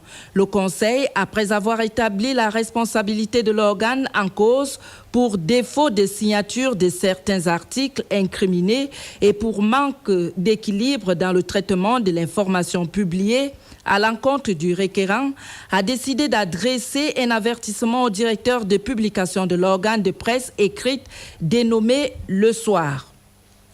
Affaire CNC contre la chaîne de télévision privée dénommée Vision 4. Son directeur de publication est les nommés Parfait Aïssi et toi et Jean-Jacques Zeu, journaliste au Sudi organe. Suite à la diffusion de propos offensants et stigmatisants de nature à porter atteinte à l'honorabilité des personnes et à la dignité d'une communauté au cours des programmes intitulés Tour d'horizon du 25 juin 2020, Club d'élite du 5 juillet 2020 et du journal télévisé de 12 heures du 2 juillet 2020, sur les antennes de la chaîne de télévision dénommée Vision 4. Le Conseil, après avoir adressé au directeur de publication et aux journalistes surnommés 3 convocations successives auxquelles ils n'ont guère daigné donner suite, a d'une part établi la responsabilité des désignés et d'autre part décidé de suspendre pour une durée d'un mois de leurs fonctions respectives M. Jean-Pierre Amougou-Belinga, directeur de publication de Vision 4, et les nommés Parfait Aïssé-Toi et Jean-Jacques Zeu, journalistes à la dite chaîne. Affaire Nang Larissa, docteur en médecine contre la station de radiodiffusion sonore dénommée Royal FM et le nommé Jean-Marie Anaba, journaliste à la dite radio. La plaignante a saisi le Conseil contre l'organe surnommé pour diffusion au cours de l'émission intitulée Comédie News du 20 juillet 2020 d'accusations non fondées et offensantes de nature à porter atteinte à son image, la présentant comme complice d'actes d'avortement. Le Conseil, après avoir établi la responsabilité de M. Jean-Marie Anaba, présentateur de l'émission en cause, a décidé de suspendre le surnommé pour une durée d'un mois de l'exercice de la profession de journaliste au Cameroun. Affaire Madeleine Tuenté, ministre de la Recherche scientifique et de l'Innovation, contre l'organe de presse écrite dénommé Mutation et son directeur de publication. La plaignante a saisi le Conseil contre l'organe nommé suite à la publication dans son numéro 5088 d'une interview dite presque imaginaire, lui imputant des déclarations non fondées et offensantes à l'encontre du président de la République du Cameroun et de l'ambassadeur de France au Cameroun. Le Conseil, après avoir établi la responsabilité de l'organe en cause pour usage d'un genre journalistique atypique par le biais duquel il a été attribué à la requérante des déclarations non fondées et offensantes à l'encontre de hautes personnalités politiques et diplomatiques, a adressé un avertissement au directeur de publication de l'organe de presse écrite dénommé Mutation. Vous avez également, Claire Paul, une décision portant suspension de responsables des services déconcentrés du ministère de l'Éducation de base, convaincus de pratiques de corruption. Le ministre de l'Éducation de base décide, les responsables ci-après nommés sont pour compter de la date de la présente décision suspendus de leurs fonctions pour pratiques de corruption constatées et avérées au terme d'investigations appropriées. Il s'agit de M. Koikoy, inspecteur d'arrondissement de l'éducation de base des ECA département d'Union et que les régions du centre. Monsieur Djamma Seydou, directeur de l'école publique de Bia-Bérébé, 1B, inspection d'arrondissement de Bafia, département du Bam et Noubou, région du centre. Monsieur Nguidjol Albert, directeur de l'école publique de Bobok, 1, inspection d'arrondissement de Botmakak, département d'Union Ekele, région du centre. Monsieur Ambassa Rémi, directeur de l'école publique inclusive de Galan, inspection d'arrondissement de l'éducation de base de Mbalmayo, département d'Union Esso, région du centre. Madame Ntam Belinga-Berthe Virginie, directrice de l'école maternelle d'application de Minkwele, inspection d'arrondissement de Douala 4e, département du Vouri, région du Littoral. Le secrétaire général, l'inspecteur général des services, les délégués régionaux de l'éducation de base des régions du centre et du sud sont chargés chacun, ce qui le concerne, de l'application de la présente décision qui sera enregistrée, publiée et communiquée partout où besoin se fera. C'est signé le ministre de l'Éducation de base, Laurent Serge et Tundi Ngwa. Cet arrêté portant nomination d'un responsable dans les services déconcentrés du ministère de la Promotion de la Femme et de la Famille, le ministre de la Promotion de la Femme et de la Famille arrête est à compter de la date de signature du présent arrêté nommé au poste ci-après dans les services déconcentrés du ministère de la promotion de la femme et de la famille, délégation régionale de la promotion de la femme et de la famille du Sud-Ouest, déléguée régionale Madame Moussombene et Diagué Lucia Dipita, professeur des lycées d'enseignement secondaire général, précédemment directeur du Centre de promotion de la femme et de la famille de Kumba, en remplacement de Madame Mpanjene Itoe Beril Ikombe, appelée à d'autres fonctions. L'intéressé aura droit aux avantages de toute nature prévus par la réglementation en vigueur. Le présent arrêté sera enregistré, publié, suivant la procédure d'urgence et puis inséré au journal officiel en français et en anglais. C'est signé le ministre de la promotion de la femme et de la famille, Madame Abena Ondoa, née Obama Marie-Thérèse. Drusilla